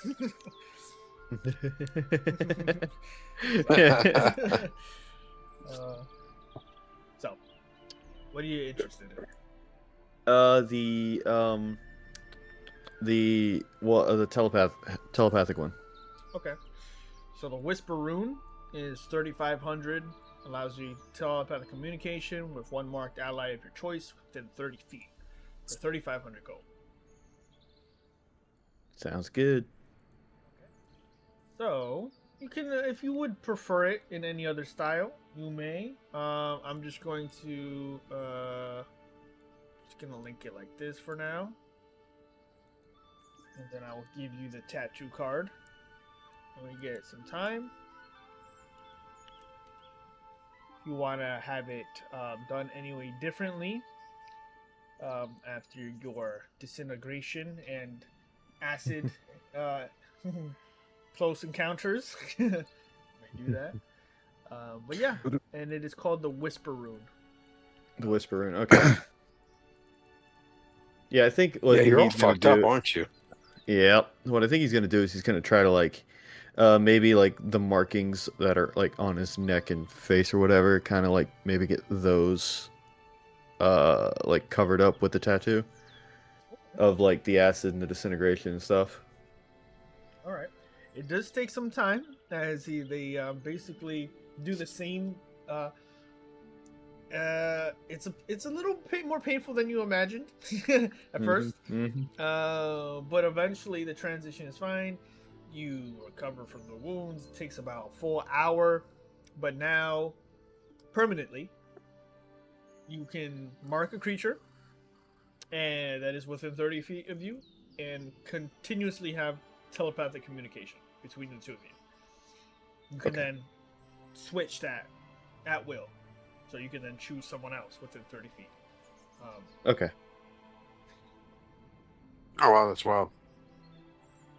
Do remember And by the way, that wasn't from any of the demon gold. That was my personal stuff. It's like, let me know. I'm always willing to throw mine at it after taking so much before. he got on the ground floor of Electrum, which is this world's version of Bitcoin. So it's been taken off. Yeah, I'm investing in it, you know. Yeah. I buy pieces of it every now and then, you know. Yeah. You never know when the next apocalypse hits, you know, inflation. Gotta make sure. So yeah. So remember that it's permanent, it's at will. The only drawback is the 30 feet radius. So as long as they're within 30 feet, you can keep switching on and off whomever you wish. Okay. So it's telepathic communication where it's like I can only talk to them, or can they talk back to me? They can talk back to you as once you establish the connection, you guys can talk back and forth. Okay. That's wild. Awesome.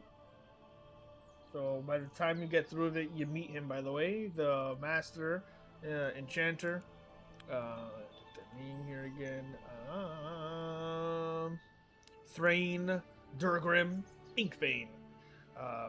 He's a mountain dwarf from the Crown Mountain, renting out this place just out for a little bit outside of Nordics. Actually met Nordic one time. Explains, you know, very interesting individual.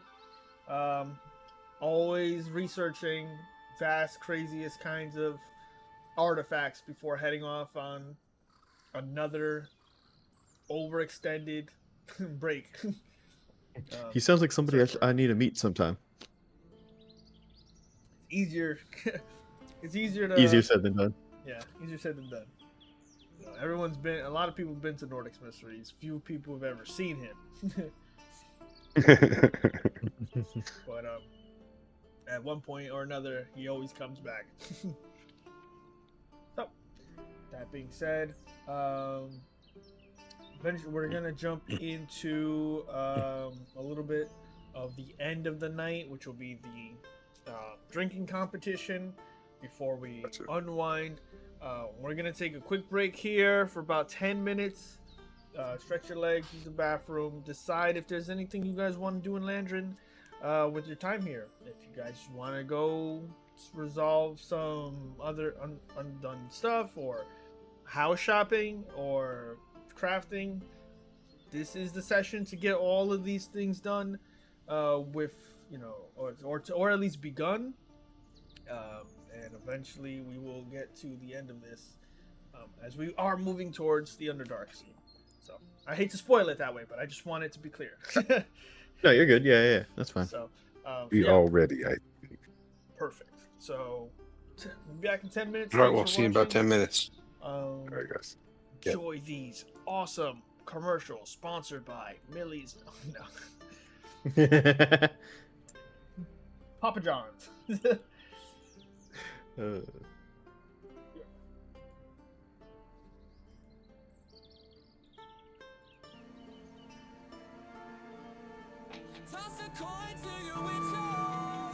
Yo!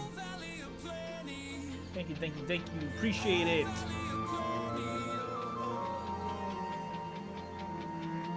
Hope you guys are enjoying the stream. I hope you guys understand we've been having combat for the last 3 weeks. We've been going through a lot of crazy stuff, so it's good for us to unwind here. We're setting up what is going to be the continuation of our Out of the Abyss campaign, the Underdark and all that stuff. So if you've been looking forward to that, you're going to get there. I just want to make sure that they do a lot of the stuff they've always wanted to do and get it set in stone before we potentially never see Landron again until the end of our campaign. So thanks for watching. Thanks for joining. Share with your friends. There's a bunch of new songs, by the way, coming out soon. But I'm going to go use the bathroom and finish my beer. So see you in a bit.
jingle from the first campaign, but I can't remember. I can't remember because it was so long ago. That's funny. Talking about. At that time, I wasn't a bar. Didn't I already come up with a jingle for Millie's Meadery? Because remember in one of Yes. them, yeah. See, I did, but I can't remember the jingle at all though. Yeah, it's in youtube.com/Mada Zitro, episodes 2 to 4. You can check it out. He says until 2 to 4. I have to watch all of them to figure out when. Yeah. Oh, I'm so glad Millie's business is taking off in a bang. Making paper. We started. First breakfast. Second breakfast. But I can't remember. First lunch, second lunch, early dinner, late dinner. That's what I'm saying. Kevin and Orgoth Pam. loves all of this extra eating the hobbits bring into the day. I could be a hobbit. I'm just big. You know, it's kind of not funny. a hobbit. If Orgoth ever retired, he would be an old foodie. He would just travel from town to town. He will write in a book of the best places he have ever eaten before. That will be Orgoth. It could be something I picked up on the And side. then he will use oh crap, what is your Silver what's it flame. called? Yes, he will use the Order of the Silver Flame. I give this 5 silver flames. I give this 1 silver flame. Don't eat here. little tiny flames as the stars. I got you. Yep. That'd be hilarious. I give this place 5 silver flames. I will come here all the time. I took on the hordes That's awesome. of the abyss and dealt with the demon lords of Demogorgon and all the others. And I was a paladin like you. But you know what really kept me going? Millie's Meadery. Out on Route 9. Millie's Meadery. Millie's Running out Meat of- Pies. Running out of spell slots to smite things. No longer. Now with these Hello, big Millie's tools, meat you pie. too can smite the denizens of the abyss. Tell him Orgoth That's it. sent you. That's the truth. I was once captured by the drow. Until I ate a nice a nice hearty meal at Millie's Meadery. After I found some baked goods and zebra cakes from Millie's Meadery. I once encountered the Demogorgon, but I was strong enough to defeat him with Millie's Meadery. Meadery. Some false advertisement right there. There's a lot of false advertising. Awesome. All right, let's get this show going. Before you guys destroy Millie's Meadery like you did the Dippin' Stars. No, we is not.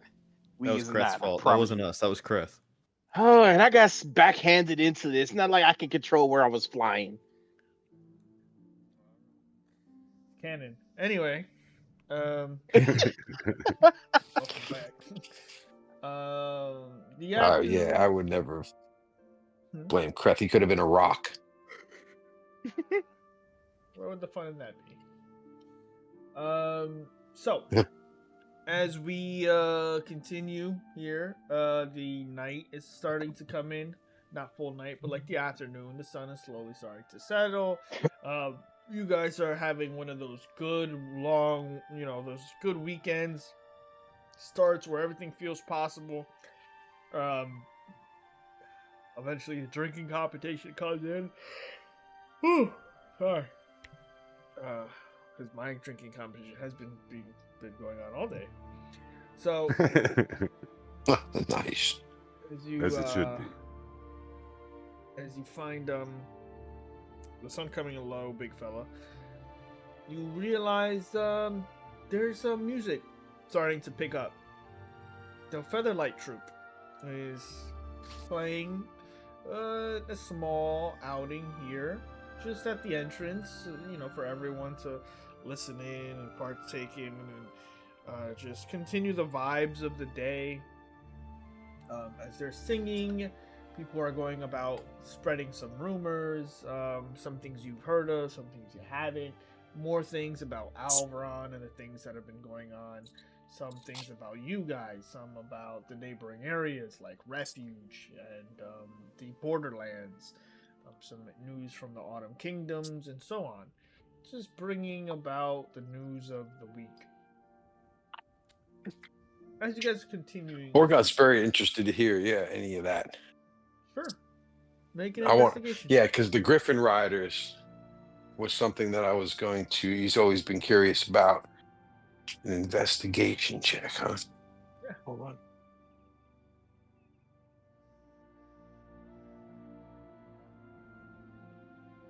Oh, there it is. Oh, come on now. It's what it is. Well, you're listening to an assortment of things. You're listening to see if there's any good being done out in the neighboring areas. You're keeping your ear to the ground, hopefully hearing about what's been going on with the Erie. And every time you get into it, you hear some other stuff about some activity in these twin volcanoes far off near the Autumn Kingdoms. Strange smoke and spirits coming from the mountains there. You hear about fortress in the Sapphire Hills that is opening up their monastery to some new teachings, trying to get more people to join in the hunt for dangerous dark artifacts and bring them to a place where they cannot be used to to bring back any of the elder evils and remnants and the such. You hear about the Riverlands and settlements slowly being taken back by the mist of the wood, which is a very common thing in Alvaron. This mist that keeps on engulfing roads and keeping people lost and split off and disconnected. It's an assortment of different things you start hearing about. The Griffin Riders don't seem to come up that much, but you do get from the sense, from what you've seen and what you've heard recently, that the Griffin Riders are mostly just amassing their numbers again, training the people up to what they were always meant to do: go into battle amidst flying creatures and take the fight to those or protect those in need. Less of a standing army and more guardians of the realm kind of vibe. As you guys are like a lawful good type of alignment, like dwarfs. Yes. Yeah. Yeah. They are remnants of humans and half elves from a long time ago. Gotcha. But they're back, baby. So awesome. So they wouldn't take a wandering half orc paladin. Potentially they could. Yeah. They don't have a sort of root connection to Landron. Landron is a much more newer settlement. Whereas the Griffin Riders are from the Erie and technically Numeron. Numeron has fallen, but the Erie has recently been reclaimed. Hopefully, in the coming year or so, we'll see the retaking of Numeron and potentially the restoration of this area to the ruling body of the Griffin Riders and their government. That's a whole thing, though. After Ray's come out of the Underdark and then actually thought he's done decent here and then also done decent in the Mesbarata, even though there's not a whole lot he can do about how bad it is, but at least we did some good. And feeling a little more powerful, maybe start looking into what is the higher thing he's trying to do here. So would probably try to hit up Eldiff, I guess, tomorrow. Future more tomorrow because I'm getting drunk tonight. But yeah, I got a little bit thought of still on the dwarves. Of talking to Eldith and all of those. See if they're needing any help. Okay. To try to move past the smaller things to something bigger. Perfect. So you start working on that, especially on the concept of the Crown Mountain. I mean, is you're talking to a lot of people. Everyone here is drinking. Everyone's friends. Nobody's really holding anything back. No one's really afraid to give up on gossip. You learn that the Crown Mountain has really stuck to themselves for the past 100 or so years. They have one of the largest standing armies in all the world, which is just legions of dwarves that have tried to, who have fled from their homelands and made this the epicenter of dwarven culture and customs and reclaiming their magic. And overall, it is interesting to see that they've spent so much time and effort keeping Landron not only afloat, but protecting it, bonding with them. Thoughts of can I move from the Fighters Guild to I know they're how strict the Dwarven army would be of taking a bugbear, but It's all possible. yeah, It's all completely possible, especially with an inn like Eldef. yeah, no, that's what I meant. I've thought about it recently, but not so much today. But yeah, we can definitely do this. As you're all kind of thinking about the future concepts, especially, Orgoth potentially becoming a Griffin Rider might be a new path for you yourself. As you talk to some of the people, they explain a little bit of the same of what I've said, but they also explain that Numeron has been holding on to protecting this area of Alvron for a long time. It'll be interesting to see what happens now that the Griffins have returned and their ranks are now being swelled by actual well-trained riders. Not just fighters, but those who can ride mounts in the air and on horseback. A lot of people have stories of making it here safely because there were scouts and reconnaissance groups out there. With that being said, all of you, as you start to continue throughout a night of drinking, the competitions begin. If anybody would like to partake. Drink is not really my thing. Kick back. I'll root for you, Ray. I'm not. I mean, I'll be done after 2 drinks. I'm not. It's not my forte. As Ray, you sit down at a smaller table than most. The dwarves that should be here are already passed out from all of the different food and drinking beforehand.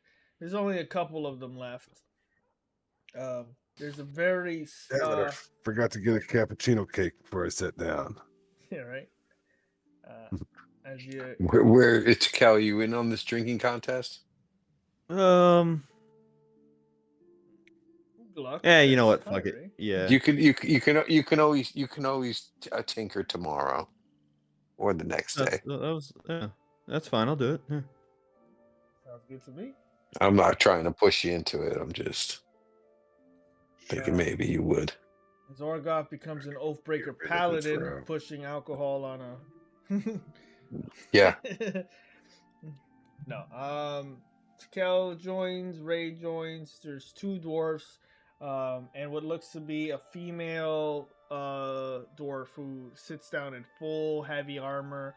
It's like a bit blue. Ugluk says hi, Ray, in the chat, and you wave in the crowd, and you're like, oh, Ugluk. The female dwarf looks familiar because she's the Nice. general Ooh. of the commander or of the dwarves here, and she's partaking in this drinking competition. Yeah. She looks at all of you. Hello, fellas. Hope you won't mind if I... And then she just unclick some of the armor, make some room, partake in the festivities. Yeah, get comfortable there.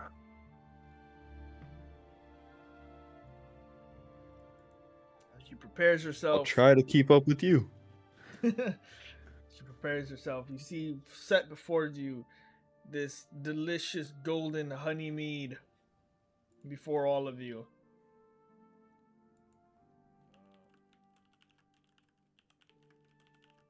It's in my tummy.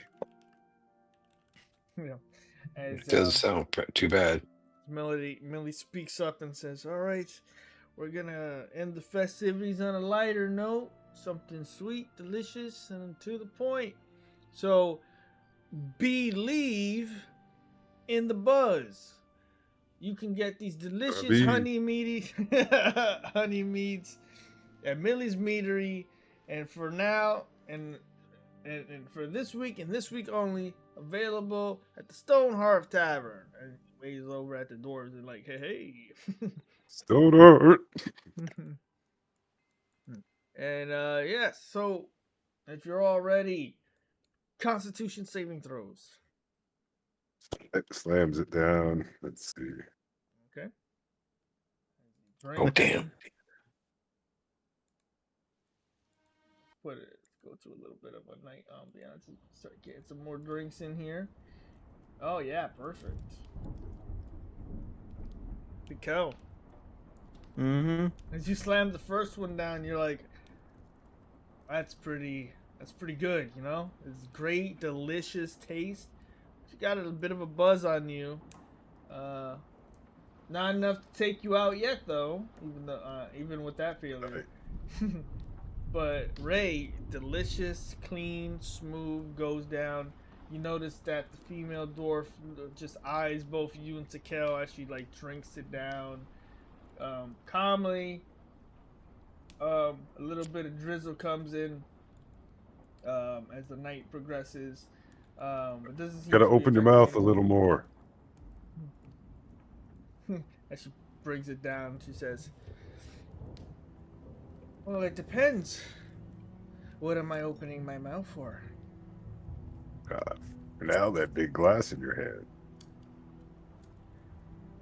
She gives you a wink of an eyebrow. Cheers. Is that I'm all in store for tonight? I always got a warm bed. You need to get a little. You need to come out of that armor a little bit. Wow. Unbelievably smooth.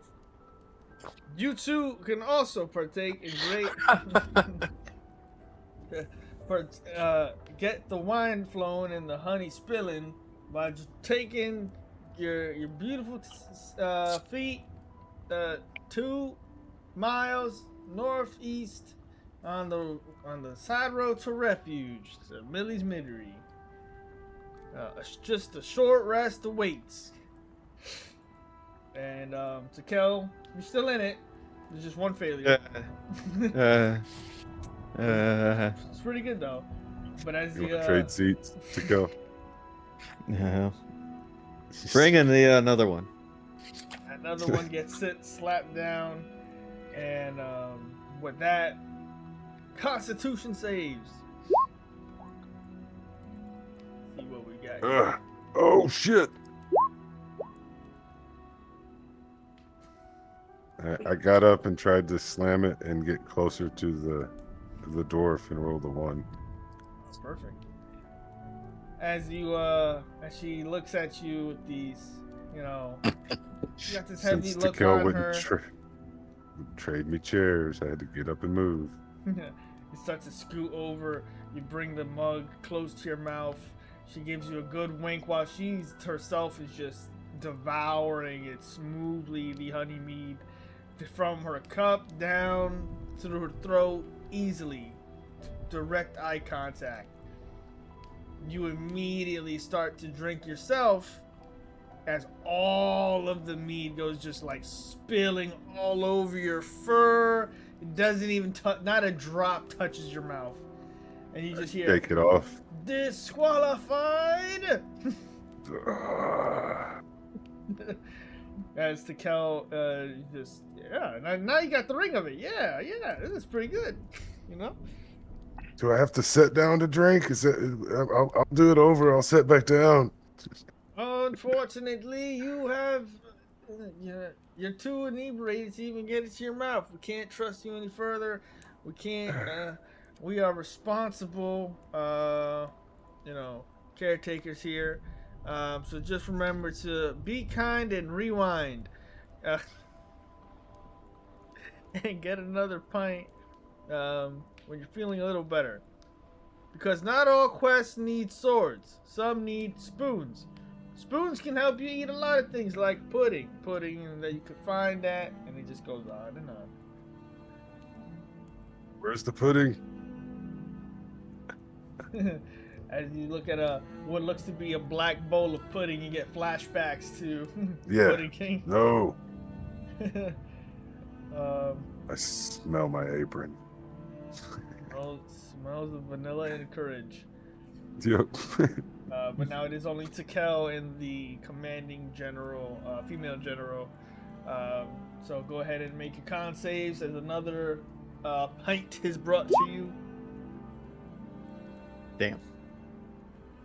And with that, Tekel, it's a good drink. You're not a lightweight. You've had a long.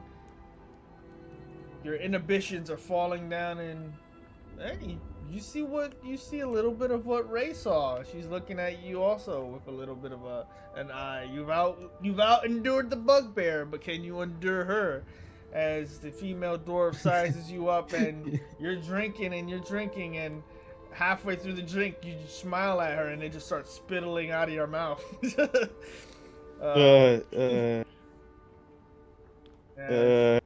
And you're disqualified. We have a new reigning champion. Ray, I'm not taking your woman, I promise.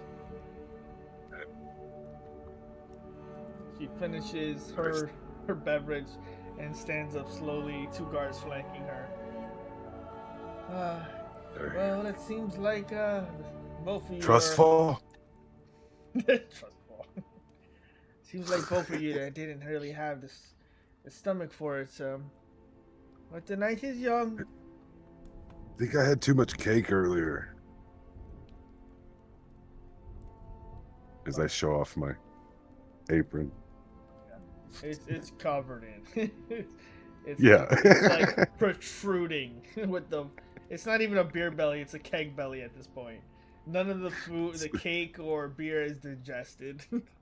It's just all there, like an alien about to erupt. Smells like vanilla courage beer now. Yeah. Well, enjoy the rest of your night, folks, and I'll maybe see some of you later on. Good night, my lady. And try to get out of there before I embarrass myself anymore. As she heads on out. Behold, the crown. What did we call this thing again? And they start bringing her like this Burger King crown, to magic item, to follow along. Yeah. How'd you guys know I was getting Burger King tonight? She heads on out. The competition is over. The singing continues, and the night is coming towards an end. Some people are looking for some nightcaps. Some people are actually eating dinner. Most people are done celebrating. They're talking a little bit about you. A lot of people also start patting you on the back, giving you some personal thanks, asking actually Glad I could be here. Glad I could help. Ray. Bugub if you want to stutter at the end. So make a Constitution saving throw. Just because you ate all that cake before you had the drinking competition. Yeah, it's For real. true. It's His true. stomach ain't nothing but beer and carbohydrates. And cake and sugar. Oh, his glucose levels are high. You tell That's an understatement. you tell 9 people that your actual name is Jay and not Ray, and swear to the lords below that is absolutely how to spell your name. Yeah, J-A-E or J-E even. Yeah. Jay the Bugbear. As you eventually stumble around looking for some relief in any way you can, that doesn't involve more food or cake or beer. No, that's You the orc or bugbear. notice very little in these fine Yeah, hours before you they're all eventually too get short. home. I can't see below my belly, so I can't see them. Yeah, knocking into They're all people's little doors. people. So at this point, what would you guys like to do before the night comes to an end? Before the night comes to an, is the Kel around? Just sitting around drinking or whatever. I'm also What's looking for Michael yeah.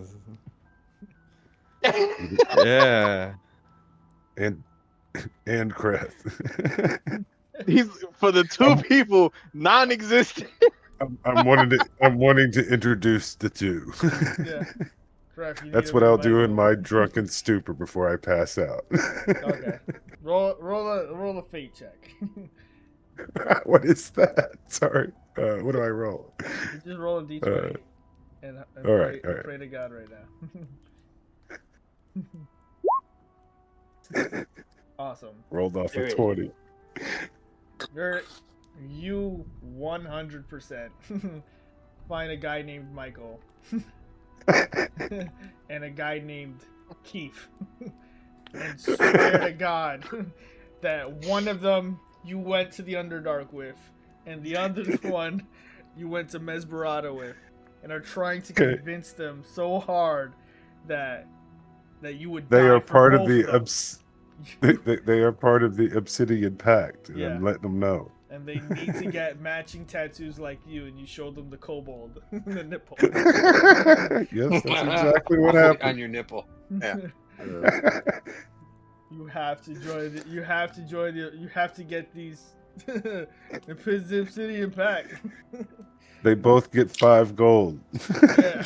Oh. Orgot just sees 2 dudes running down the street screaming. And he goes, "What the hell's going on there?"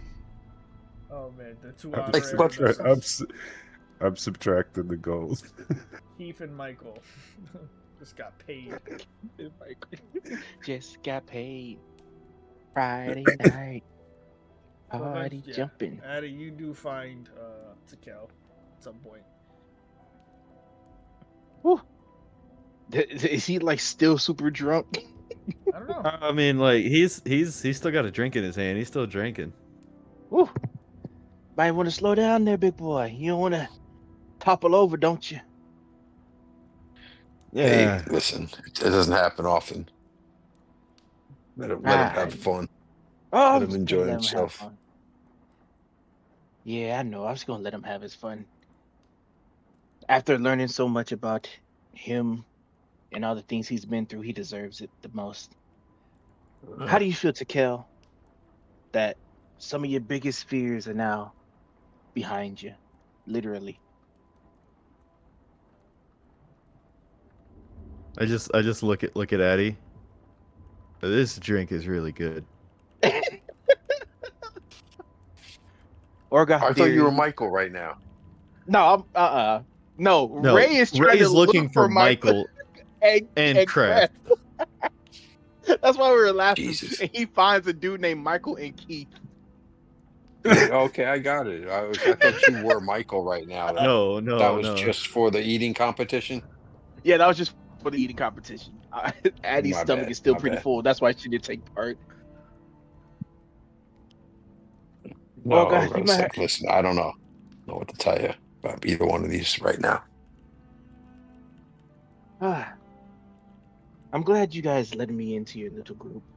I do feel welcome. After seeing Ray's abilities, everything that you can do, Takel's, and the stuff that he went through, I'm starting to feel a little bit more like family with you guys. And that's very hard from where I'm from because I didn't really have my family to grow up. I truly want I to say never really I had anybody, so it's nice to be a part of your family. You're part of mine too. oh, you big green Around. ogre. And she hugs like your giant arm and squeezes it. Ah, so what you guys gonna do after this?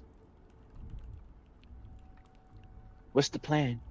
I don't My have neck any and plan. face hurts. Yeah, these guys probably going to be recovering tomorrow. I'm going to go find a broker for a house. I'm going to Oh, buy a farm. oh yeah, you did say you I wanted to want get to a buy a farm. farm if I can afford it. I want to get a horse farm down at the end of the farmlands. Oh yeah. Did he ever wait? Did you ever get did you ever buy another horse after? I don't think so. No, we just took the Okay. cart back. I was very sad that I didn't have my horse. That's why I want to get a farm and I want to have horses. So I always have a horse and I'll raise horses and that'll be my thing. So you're gonna If become the town needs me, I'm going to be right. I'll be right here. I can take my horse into town, and if they ever need me, or I can come in and help them out, defend the town from future potential threats. I don't know what's coming, but if I live here, my hammer's theirs. yeah, I My think drink is theirs, yes, dear, Cheers. your drink is theirs. No, he didn't say cheers. He says my drink is theirs. and I He's cheers. I I'm cheers on telling them Orgoth's cheers, hammer. I cheers on Orgoth's hammer. cheers, cheers. I get an ale myself. A honey mead ale sounded pretty good. I'll have one of those. you know what? But I'm just gonna have the one, Why not the 17 these guys are having. you know what? What the hell not? I grabbed one myself.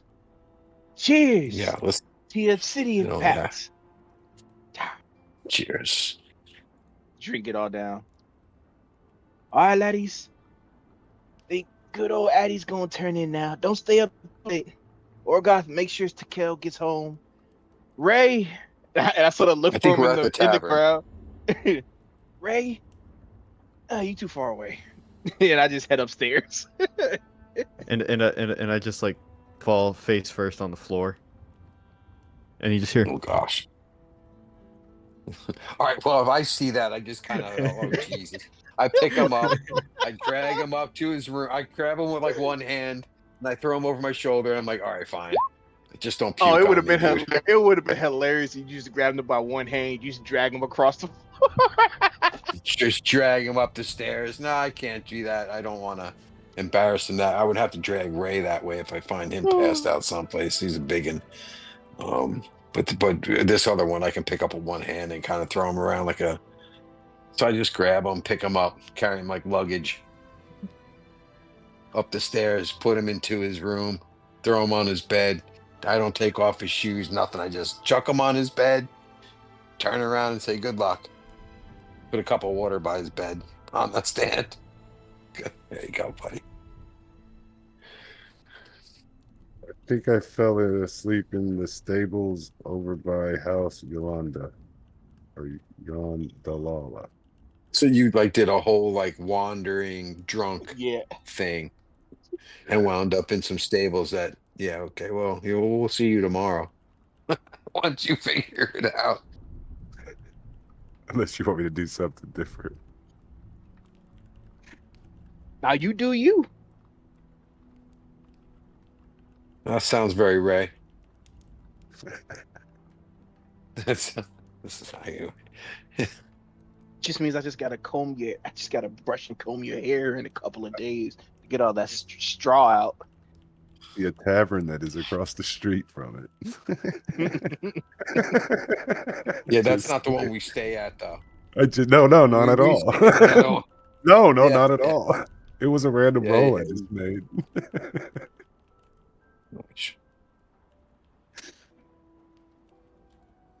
Yeah, sorry. I'm enjoying it. That's it, unless somebody's got something better. Yeah, no, good. I can't. The Ray's not around where I see him, so I just head off to my room and I get my time for me to get some sleep. Yep, Tomorrow in I the get morning, I want to get up early and make my move. Yeah, I get it. I get some sleep as well. I do want to go to the artificery.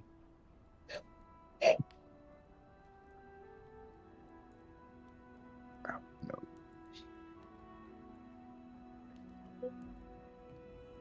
So, as the night starts to draw towards an end, um, it's hard to say. Um, are you guys comfortable with this night coming to an end? Yeah, yeah. Starting the next day? I am. Yeah, I'm done. Okay. I didn't win the pie eating competition. I'm a little upset, but I will survive. I think I'll get over it.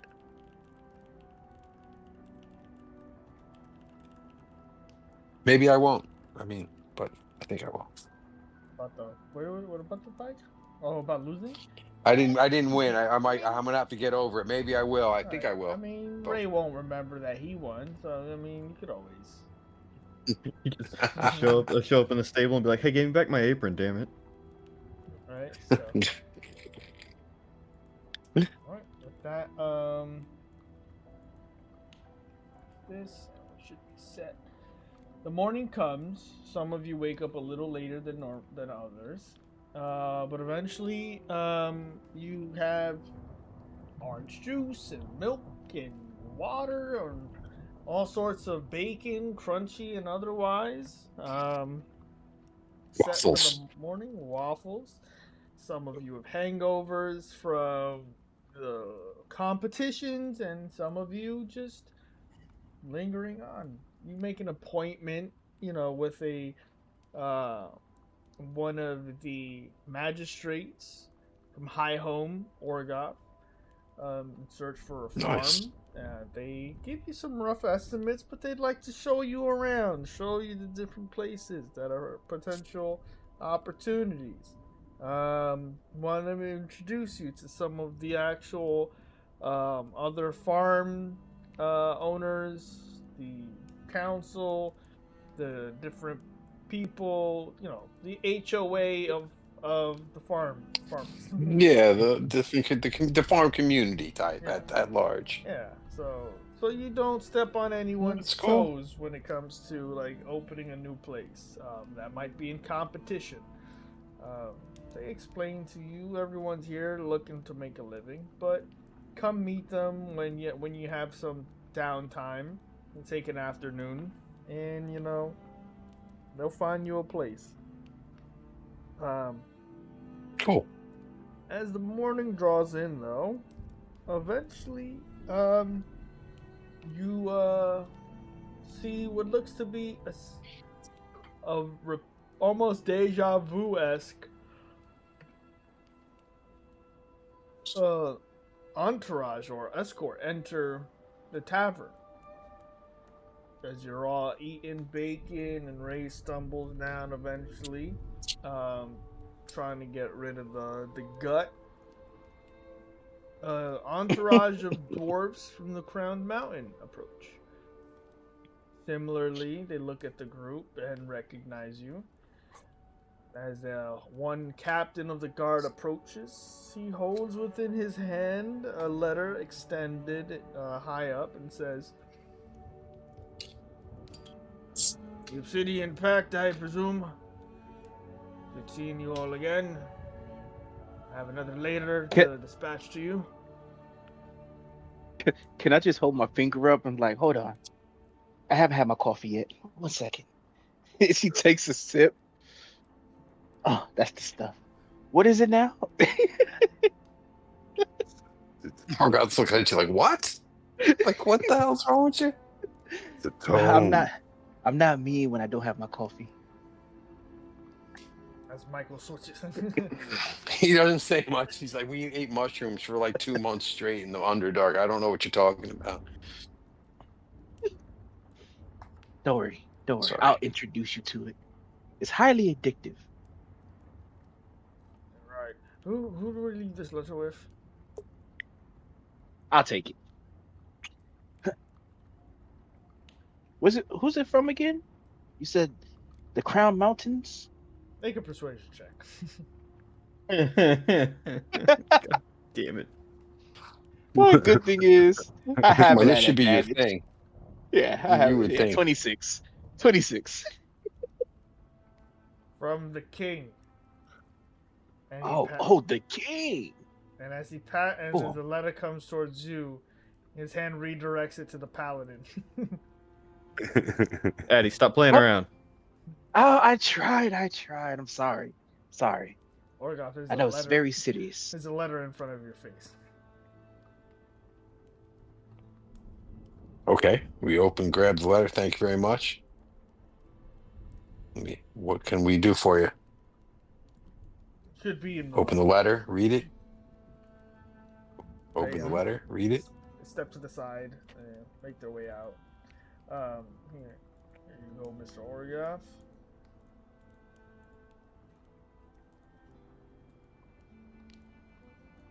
It's a long letter.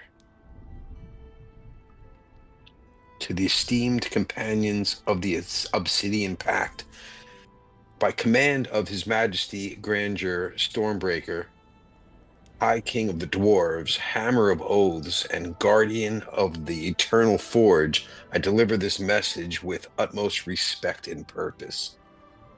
Word of your undertakings in the deep earth has reached the crowned mountain. Tales of courage beneath the dying light, of deeds done in places no mortal should linger. Your triumphs and trials alike have not gone unnoticed by the throne, nor by the halls of those who remember what it means to endure. His Majesty bids that you attend the Council of the Deep Convergence, to be held within the High Hall of Stonekeep Prime, seat of the King and Queen of the Crowned Mountain. There, amidst the forges of old and the voices of the wise, discourse shall be held on matters that concern all free peoples of Alvaron. Know that others of name and no name, of renown and of shadow, have likewise been summoned. This is a council of uncommon assembly where the weight of deeds not crowned grants one their seat. Huh.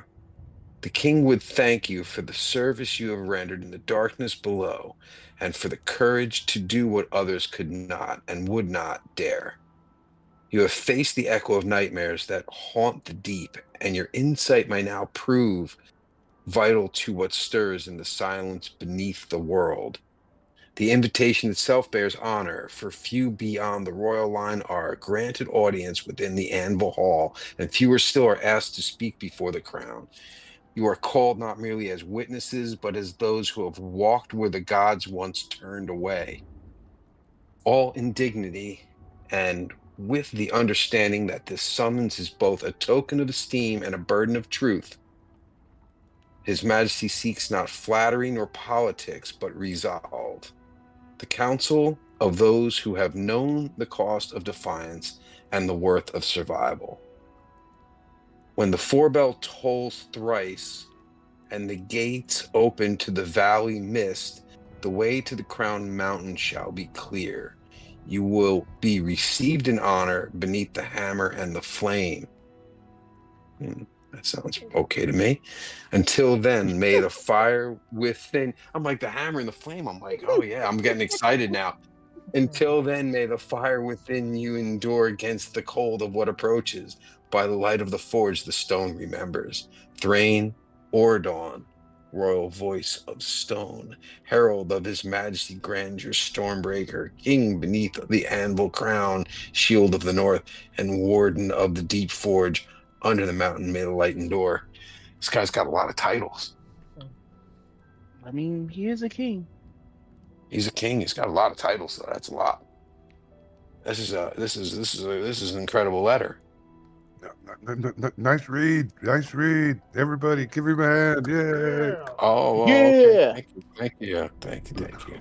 Your I was common just is very impressed excellent. that my common is good. Yeah, I've learned some Underdark in the meantime as well. Undercommon, Underdark, whatever. But yeah, thank you. This is quite an honor, though, to have this invitation from the Crown Mountain. I suppose we should think about going there sooner than later, maybe. Seems like this could be. something that needs to happen. Kel, Agreed. you awake yet? Yeah. I mean, What do you think? it's a very big accomplishment that you guys did do. We Oh, definitely need you're to with go. us now, so we need to go see what this guy's all about. He seems to have honored us with this invitation, so But it maybe says when the it's time to forge grab some bell horses tolls. and Well, it says when the forge bell tolls thrice and the gates open to the valley mist, the way to the crown mountain shall be clear. yeah. So maybe we gotta So wait for some bells to ring. probably.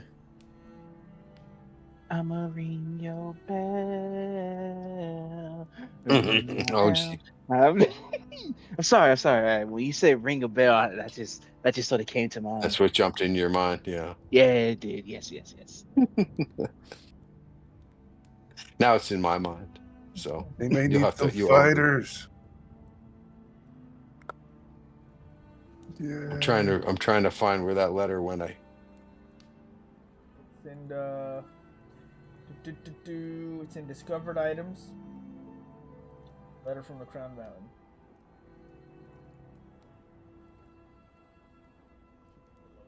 Man, you guys are really big Yep. deals. Even the king from the Crown Mountain even knows your name. Well, we could probably leave that up. Give thanks to Eldeth for that. Yeah. She struggled her way out of the Underdark with us the whole way. It was quite an ordeal. Made it out with us. Do you ever still think about the little one? Turvy all the time. No, the other one. The plat guy. Oh, Stool. Yeah. Well, I named We lost a lot of people. We named- lost a lot of friends. Stool's Lament after him, so I think about him all the time. I wish I would have messed the little vegetation. I don't mean that as a slight. I just mean, still vegetation. He's a plant. Well, There's a mic in it in the corner, just like, come on. yeah. All the work I had. Ugh. I mean, if we ever go back to if you ever go to the Underdark, there's an area with myconids, and you can probably hear a song. Ooh, that'd be beautiful. I would love to hear a song. I could probably note it down, and it could be one of my stories, like I always write. It could be the Ballad of Stu. Never forgot. I'll come up with a good name, Hey guys, guess What's what? up, Ray? Before Chicken I butt. pass, yeah, that happens sometimes. Before I passed out last night, I think Krath come and visited Landron. Are you sure, dear? You sure it was Kreth? Yeah, for sure. I mean, you can ask Michael. He was there. I don't think Michael was there, dearie.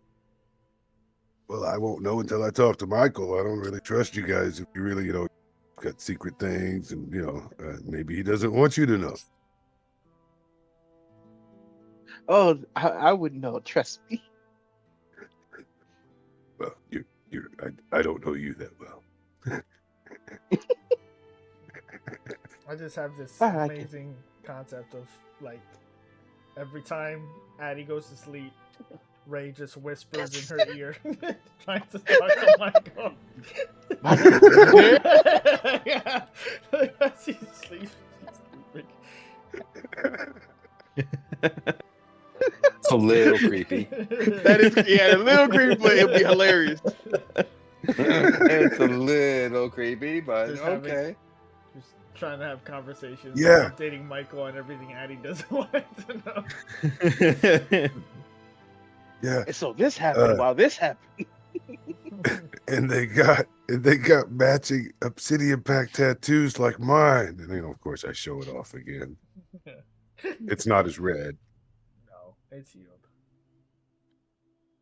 that. I'm barbarian endurance, so.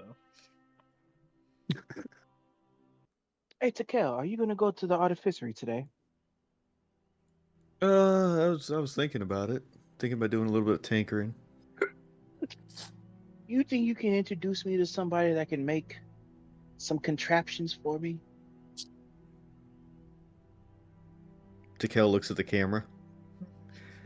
Yeah, definitely. Yeah. I might know a guy.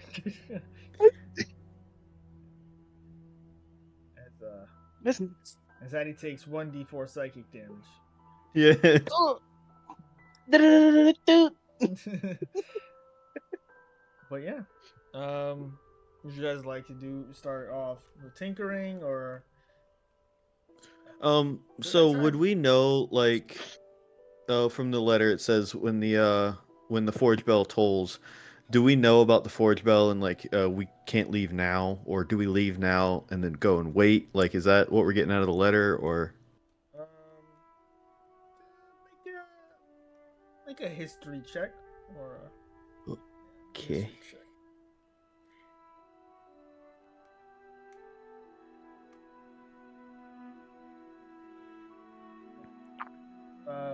You know that the Crown Mountain rings 3 times per day. One at the dawn of the day, for all them paladins out there.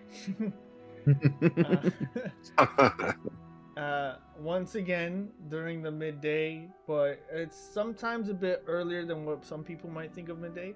It's usually the time for the first break for forge workers and stuff like that. And then the third one is when it is sort of closing time, where all the workers throughout, blacksmiths and stuff are meant to call it a day. The bells can subtly be heard from Landron. They are very loud by the Crown Mountain, but they're subtly heard. And when they are heard, most of the dwarves kind of take note of it and are kind of still on that schedule.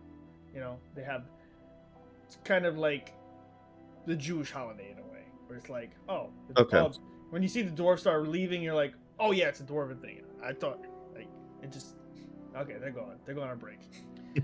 So the third bell is basically like the end of day, where all the doors, usually of all their businesses, come to an end, close. A good day has been done, and it's time for them to enjoy, the whatever it is they do now in their leisure.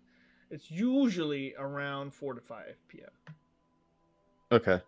So it's basically telling us, like, when the forge bell tolls thrice on the third time, the gates open to the Valley Mist, and the way is clear. So basically, we should probably leave after that third bell. And you would also know that the Valley Mist is actually like the entire pathway towards the Crown Mountain. As it just gets higher and higher, there's that the small fog of not dangerous Alvaron mist, but just natural cool temperatured air that starts to make the path a bit hard to see. It's still an easy path because it's guarded by an army of dwarves, but still steep, dangerous to traverse otherwise. Okay. Usually clears on that third bell though. Okay. So I basically I'll tell everyone that I was like, when the third bell tolls later today, we can leave, unless y'all want to wait until some other time. But honestly, I think sooner the better. But I was gonna get some tinkering done before then. Yeah, I'm okay with sooner the better. If I can just, get some stuff. Yeah, I'll see if they got my potions in I wanted. Probably about it. But yeah, let's I'm go gonna ask tonight. to count for that money from the bag, and I'm gonna go put it into the same deposit with the other money I had. How much do you want? Whatever my share is. Okay. I never bothered splitting it because you said I don't want nothing to do with that. Oh, we come on. As We all have the cash.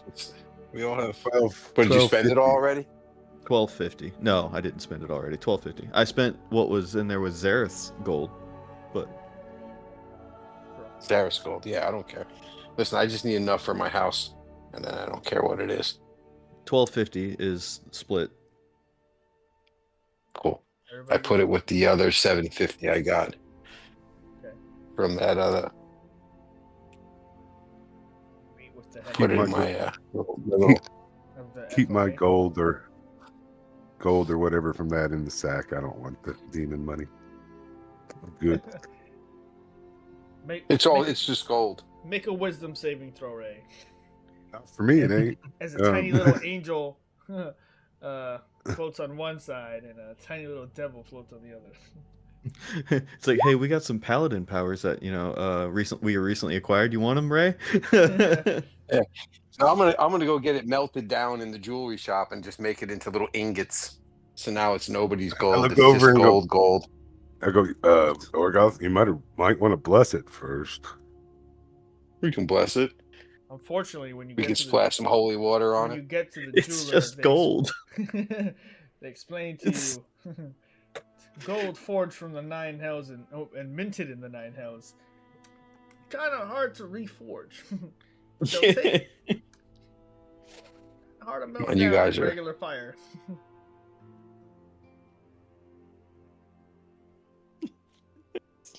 Gold. Come on, Paladin. Use it. Use it. I'm like, what? I'm like, okay, so you bless it and then you melt it down yourself? What? They explain to you they can't melt. It's forged in the 9 hells. This is me like The looking 9 in hells is hot. thinking I know something about vampires, you know. It's I don't know anything. I'm just like, all right, fine. I just stick it in a sack and stick it in a chest and leave it alone. I'm like, I'm sure the bank won't care. Bank has ties. The bank probably has ties to the 9 hells. Yeah, they probably do. Ah, yes. Very They destroy the devilish, economy. Very fiendish. So yeah, as you take the gold, it feels a bit awkward. Not gonna lie, Orgoth, having devil money. But as you're going around, I'm you not a meet the big head of fan. But at the same time, I've never had anything. So I'm like, I can trade this devil money for a horse farm. Yeah, I'm sure that's I'll what take every it. dirty cop has ever said. But as you meet the, Hey, listen. as you meet the farm. Well, wait a minute. Let's just make a quick question. Then what are we doing? What are we doing with the other 3750? I thought we were splitting it. Oh, okay. Just make sure everybody else is going to be having the same equal trepidation about what. I'm not going to have any trepidation about it. All right, me either. Then You're a paladin. There's a difference. There's a I'm a difference. paladin of vengeance. I'm a paladin of vengeance. So it's Yeah, like absolutely. I mean, But it's still like good, you know. You're Your good. vengeance I'm just and like, hey, I need money to make shit. So Hey, look, Oregon. I think that this is going to be good at the end of the day. So it's a means to an end. In the end, you're a paladin. I'm a dungeon master. I'm gonna do this one way or another. You do what you got to do. As you meet the head of the FOA, you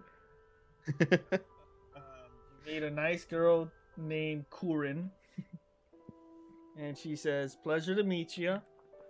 So some rules, ground rules. You know, we understand that you're looking to buy, but adventurers like you are always on the move, and that's nice and all.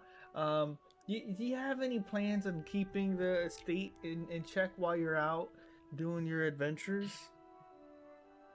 Yeah, I was going to hire somebody local to run the place in general. Okay, that's fine. We kind of do that for you. It's all included in the FOA contract. We do have to charge you a bit for it. Mhm.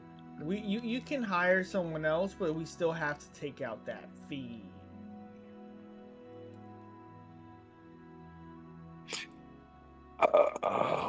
Well, you just let me know what this all works out to. I'm just trying to settle down here because, as it stands, we've tried to help you pick the people out here in the town, and I just wanted to settle here. If it's going to be a difficult thing, well, then I don't necessarily have to settle here. No, So, okay, yeah, sure, and we want your business. And then, then a guy named Ron comes out the woodworks and tells her, Ron. she can go do something else.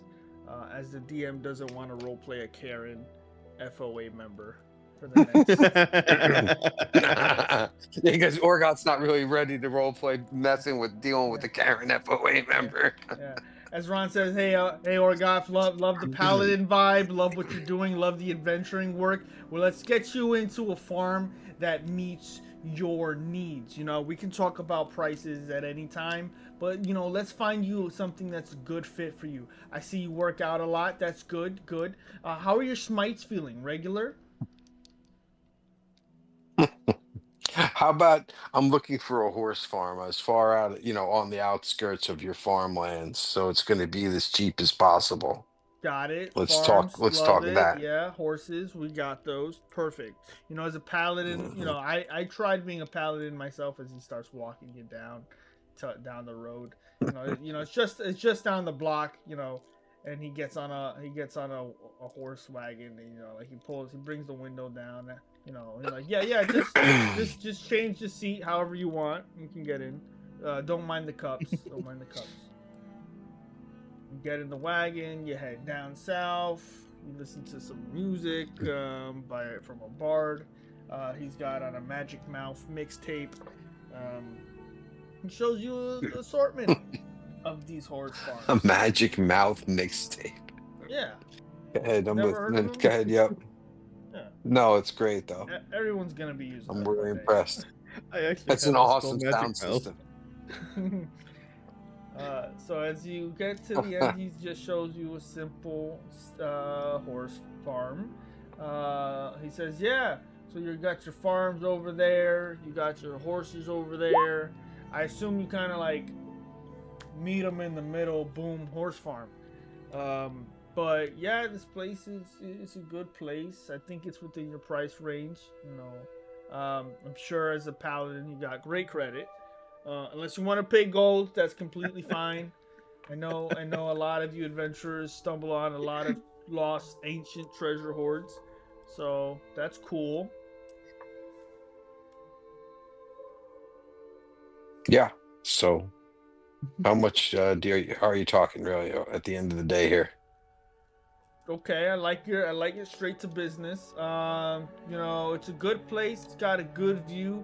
Everyone heading into Landron is gonna be coming in first, so you got kind of prime real estate here, Orgoth. Prime real estate. As he's laughing, I go, yeah, okay, that's great. How much for the prime real estate? Can you swing 250? 250 what? 250 gold pieces? I know it's pretty pricey, but I guarantee you're not gonna find a better place. I look around. Is there space for everybody to kind of crash here if we need to use it as a base? This is massive. I'm looking around. It's just tons of farmland. Gotta remember. But there's like a pretty good farmhouse. There's a barn. There's like, little extra utility buildings, all those kind of things. Whatever you want it to be. 250 gold. That's interesting. Yeah, sure. Sold. I thought it was going to be a lot more money than that. That's why I took the demon gold. I don't need the demon gold now. I thought it was going to be 2,000 gold. Well, I have somebody to put some horses into there, and I'll hire somebody to run the place full time. As you start pulling out, the 250 gold, no problem from the good sack. He's like, oh, and there's some extra licensing fees, by the way. I got it. I just gotta be honest with you as you're counting out gold and shekels and stuff. For that, I pull out the demon gold. Yeah. For the fees, and I go, here's your demon gold for those. Ching ching, tick clink, tick clink.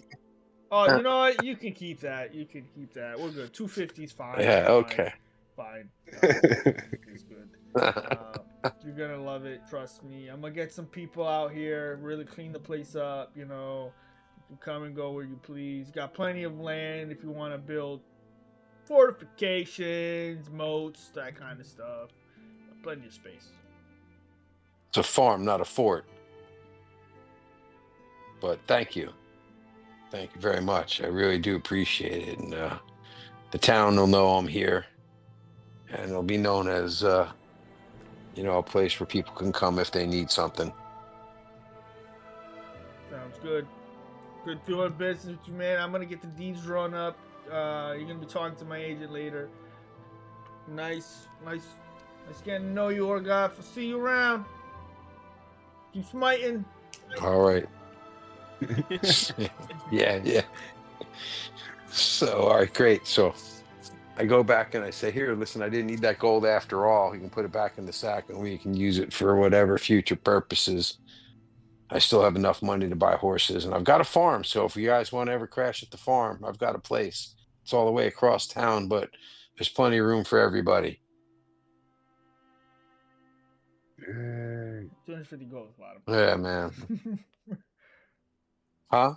250 gold is a lot of money. I mean, you just bought a farmhouse, a barn, acres of land. I thought it would be a lot more than that. That's great. Yeah, we're gonna put up, do whatever you got to do there. There's plenty of space. That's awesome.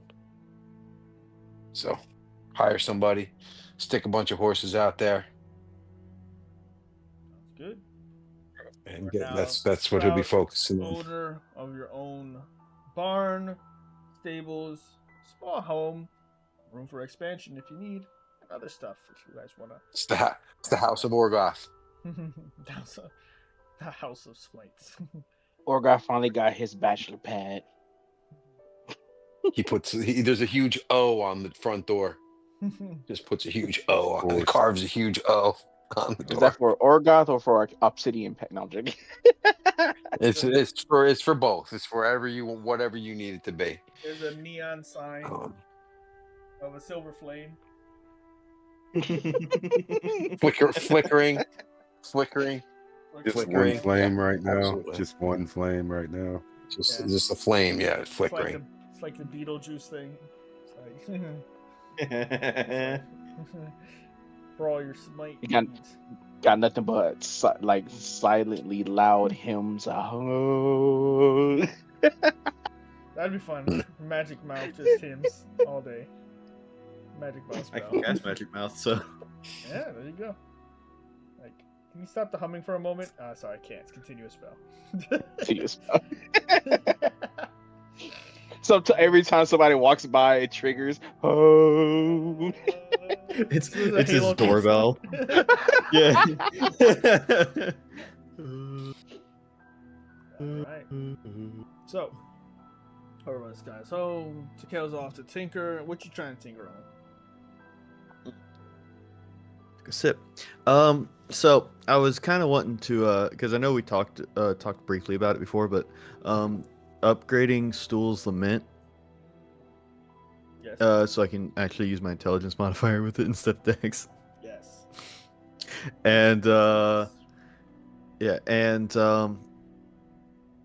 I also wanted to kind of work on. I think I've mentioned it briefly, and I didn't bring it up because I just forgot. But I was wanting to make some goggles also.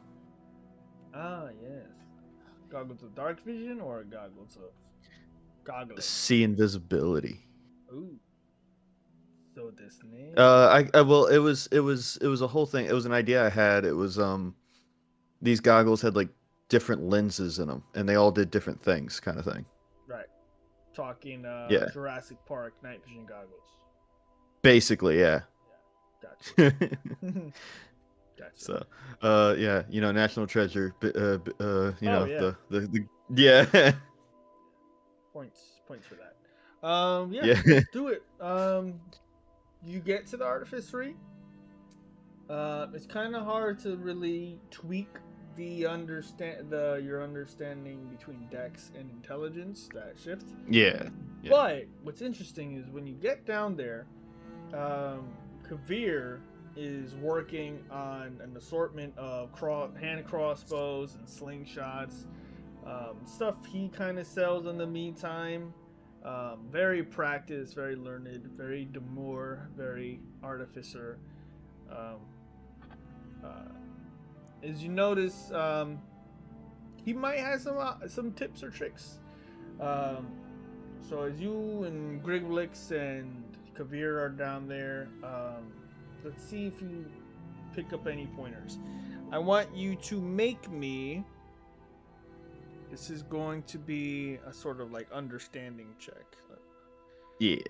Let's do an intelligence check. Okay. Just straight intelligence. Nice. So Kavir kind of shows you little tips and tricks because you're just two different kinds of artificers. You work on some of the more heavy stuff and the enchantments process, and especially the more armor-based stuff. Where Kavir's, he's a utility, tinkering with stuff. Sometimes not even in the realm of enchantment entirely. He explains some of the finer points of using these kind of weaponry, as well as tools lament, and moving forward, you can use your intelligence modifier now. Alright. So with that, should make things a bit easier. And then over the course of the next few hours or so, you can work on the goggles. At this point, it's not that more difficult than anything else you've worked on. So go ahead and just make me straight Arcana check.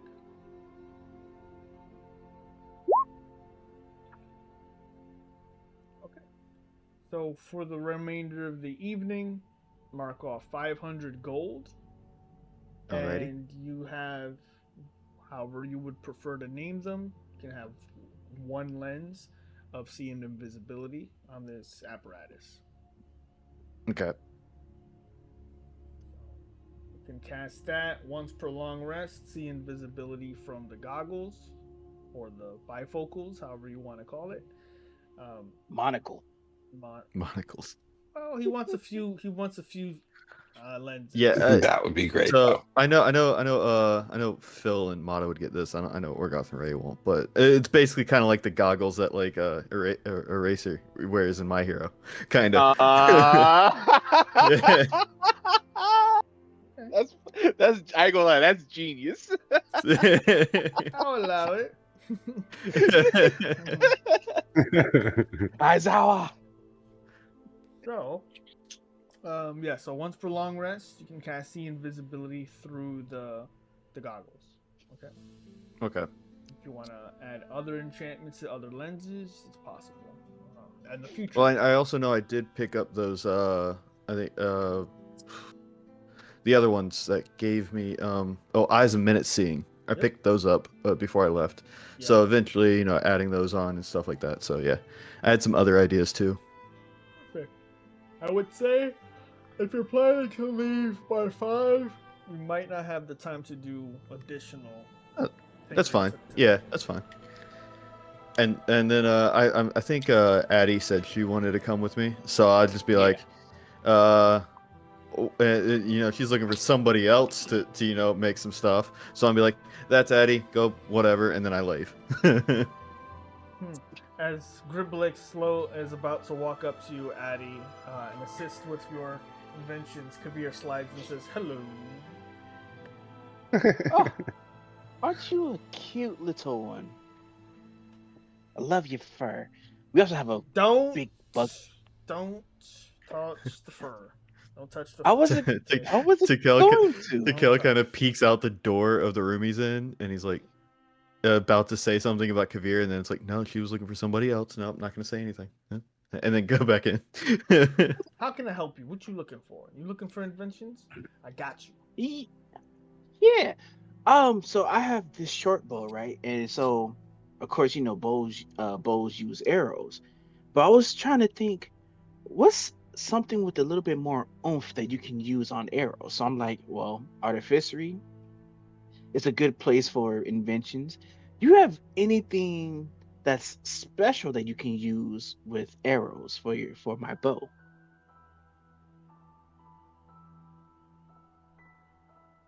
No, that's dumb. Why would you use a short bow? Well, my arms are short. Short bow is basically what I can use comfortably. What you're gonna want to Uh, use is a crossbow, and a crossbow is better because it shoots by itself. You know, it's much more. That's what you're looking for, more kick. You're weak. Look at you.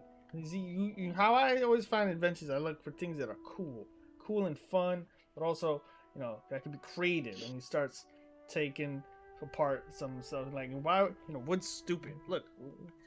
I started with a slingshot. It's fun at first. I made these ink blots. Look, pretty cool. But now, look at this, and his entire arm just materializes like this hand crossbow that could flip from the top to the bottom, either a slingshot or a hand crossbow.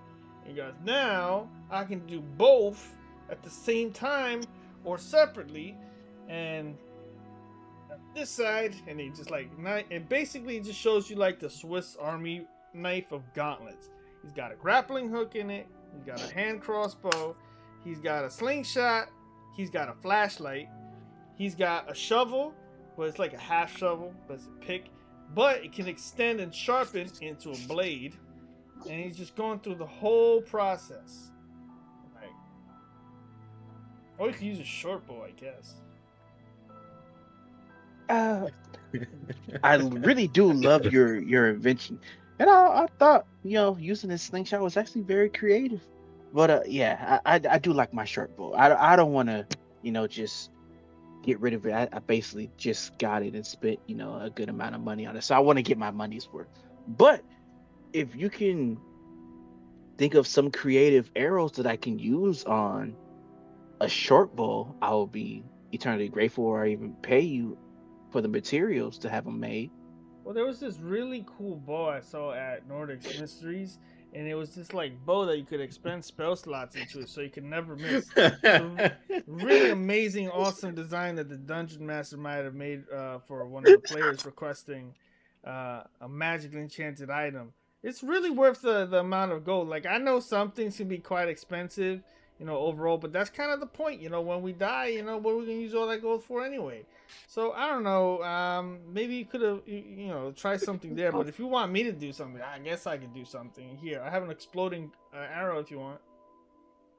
Oh, that's cool. How much for it? 6,000 gold. You drive a hard bargain. How about 20 gold pieces? 50 gold. Deal. Shit.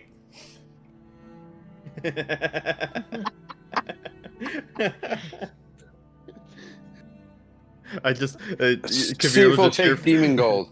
Kavir will just hear from like the room Tikel's working at. Ha ha ha. So 50 gold, you have one exploding arrow. Cool. Anything else you have, Kavir? I hate you so much because I almost said something else. I'm like, how you gonna make me mess up on my own character's name? You're the first person to say my name correctly. I appreciate that. Hmm.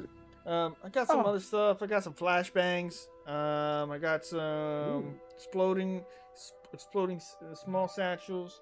I got fire bombs, alchemy fire, ink blots, glue,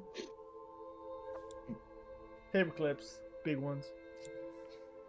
Wait, what do you use paper clips for? If you have to ask Greek man, they can't afford it. Oh, okay. Well, What? excuse me.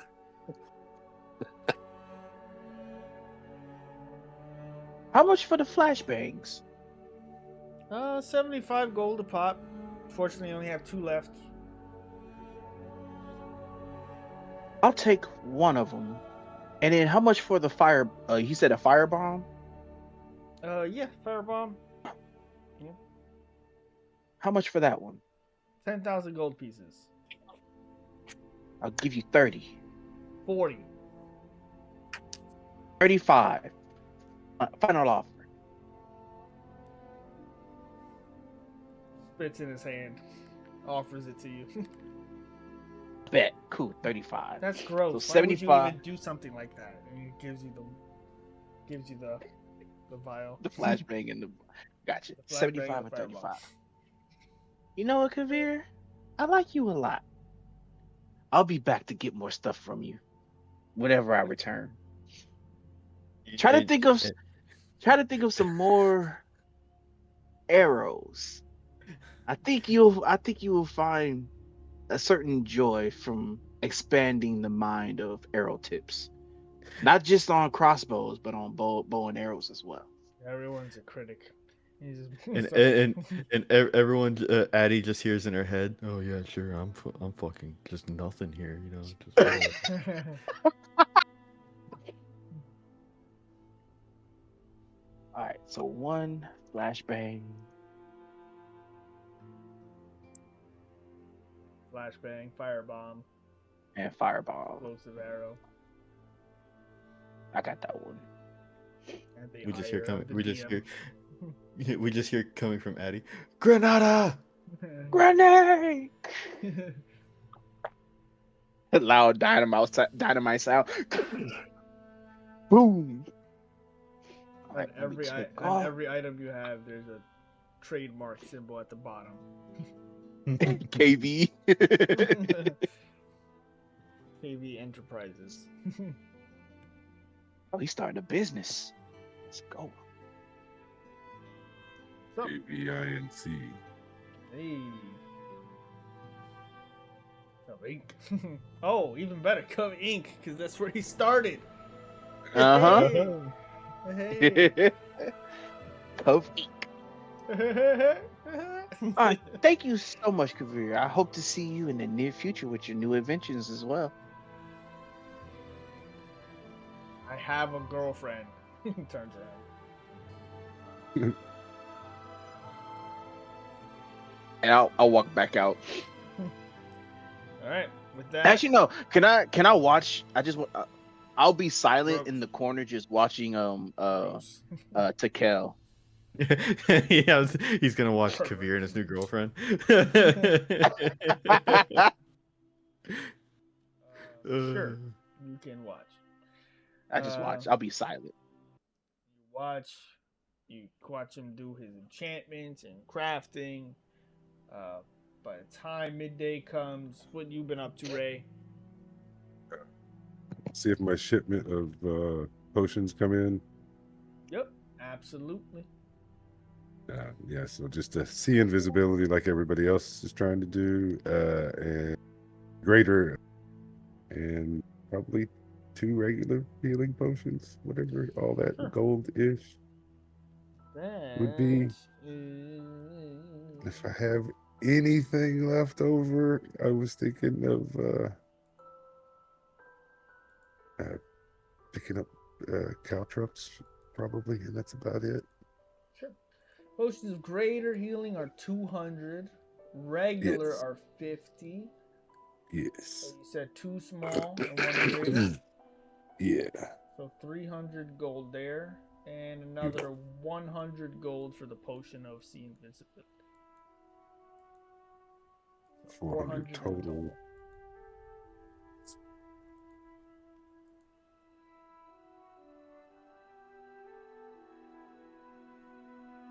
Fortunately, what they didn't know is nothing went invisible for the remainder of that campaign. Oh yeah, no, for sure. Yeah. I was thinking the exact same. I was like, From you you, know I what? am. So I am so okay with it. No, I'm joking. Hey, We should hey. definitely- It's good to have the items. Yeah. Say that to the chill draft and the other poisons and stuff. You And guys never just use. because I can't remember how much was that superior, if even they would have one. Superior is big boy. That is 800 gold. And does she have one? She does. I will pick that up also if you do not mind. Do you wink at her? No, not for the potions, but I will say something about looking for a ring that. Sorry, not a ring. I was looking if she has. Do you have any potions that put things to sleep? Ton of them. A lot of them were used as temporary recipe ingredients in the cakes you ate. Yeah, no, that's what I was. That's what I was thinking earlier and almost forgot. I thought she was about to just do a shameless plug. But that one could come with a wink if so. Each a basic one is 50 gold. I'd like to pick up like 5 Yeah, take or five. whatever an even number is. 6 even. Sure. So that's 800 plus. 50 plus the 6, so that's Yeah. 300 Yeah, times 6. Yeah, I did math 1100, in my brain. 1100 total. I can do math sometimes. When it comes to D&D, yes. When it comes to the job of which I must count medication, I'm like, I don't know math. Take one. Take one of these a day. And yeah, that's it. I just went shopping because we knew I don't. I'm thinking I'm trying to get out to do some good, so I might try to talk this dwarf and let me work for him.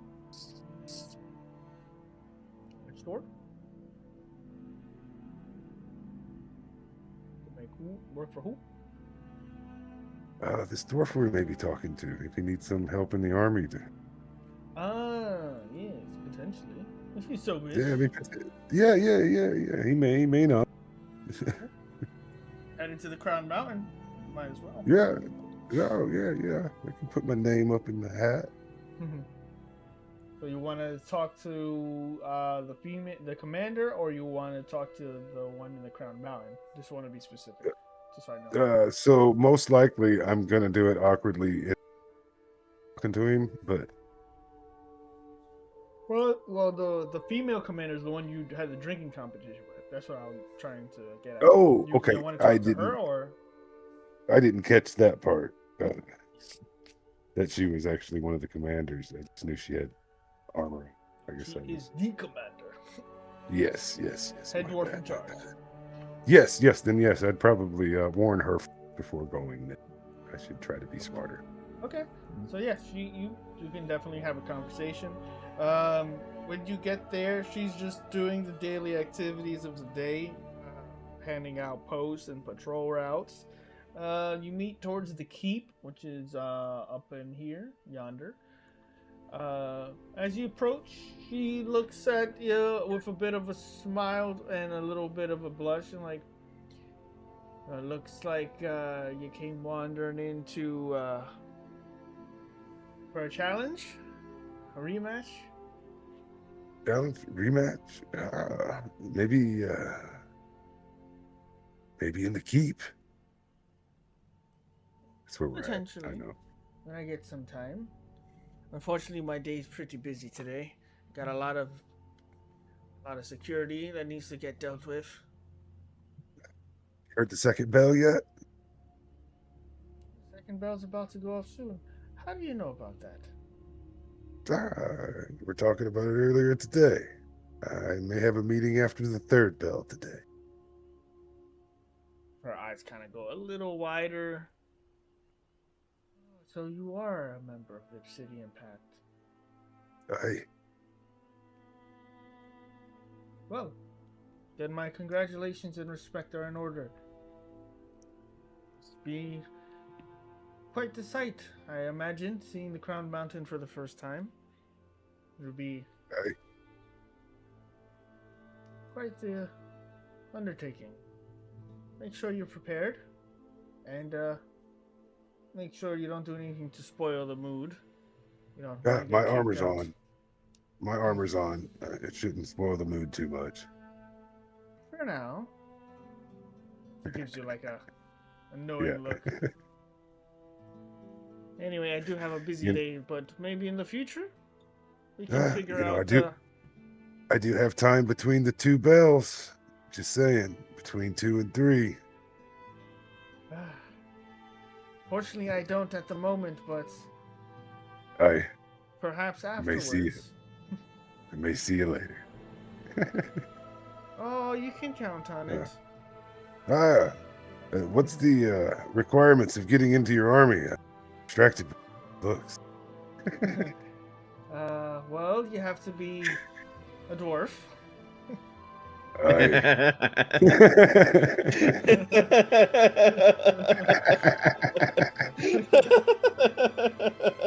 Is the dwarven Can army you at get We in? missed. Can, can you get in by marrying a dwarf?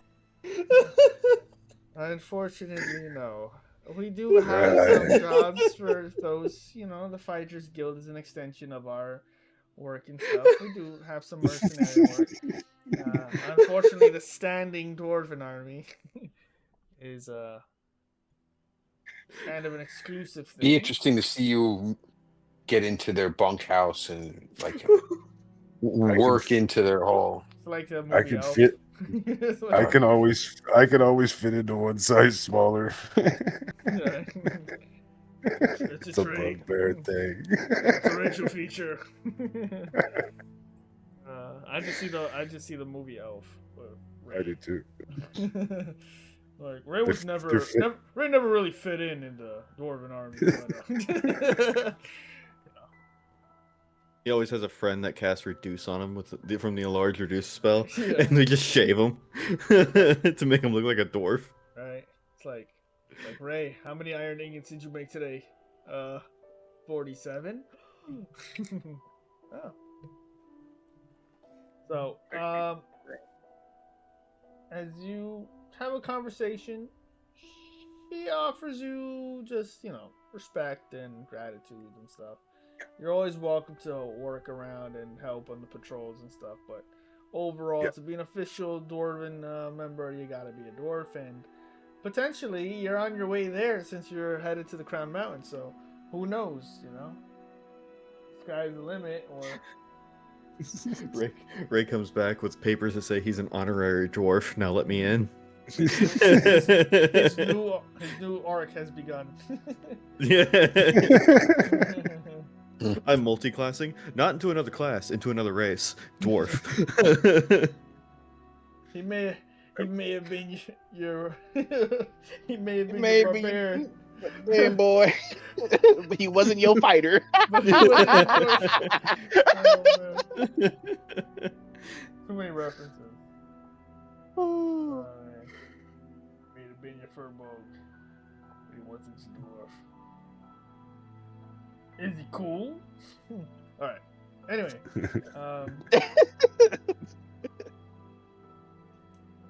So, with everything wrapping up, eventually the third bell rings, and it is heard subtly throughout Landron. And it is time for you to make your way to the Crown Mountain. Anything else you would like to do before leaving Landron? With the crew yet, I'd make it from where I was at just to the start. Gates open. Wait for me. Yeah. It is a long trek up the mountain. But all of you meet at the exit of Landron to see all the halflings and gnomes who have no concept of what is beneath their very feet. But you do. You know of the Underdark. You know of the Demon Lords. You know of the drow city of Menzo Branson. You know a little bit of their plans. And that is what is being called upon for this meeting. And for the first time, with some roots dug in, Orgoth, you have your home and farm. To Kel, you have deep roots in the artificery. Ray, there might be somebody waiting for you to come back. And Addie, well, depends on it depends on which one of you I'm talking to. But there's potentially a place for you here. But that all boils down to what personality surfaces to the top. So, with that, you make your way to the Crown Mountain. And that's where we're going to end our session for tonight. Thanks for joining us on the stream. Thanks for watching the VOD if that's where you're watching from. Shorter episode, but we've been having combat and very heavy, anxiety-stricken games for the last few weeks. It was good to unwind a bit, especially where we're headed. There's a lot more seriousness and potentially more focus. So hope you enjoyed it. More lighthearted, but yeah. We'll see you next week, Saturday, and I do believe I will be doing Waterdeep on Friday, so next week is the double header. Friday we have Waterdeep starting at 9:30, something like that, and then Saturday again, 7 p.m. we have Eastern Standard Time. We have The Abyss.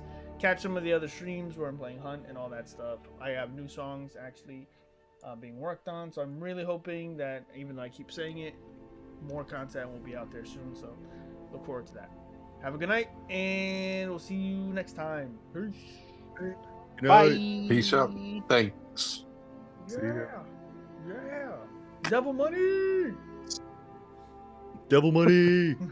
Double money. Price just went up.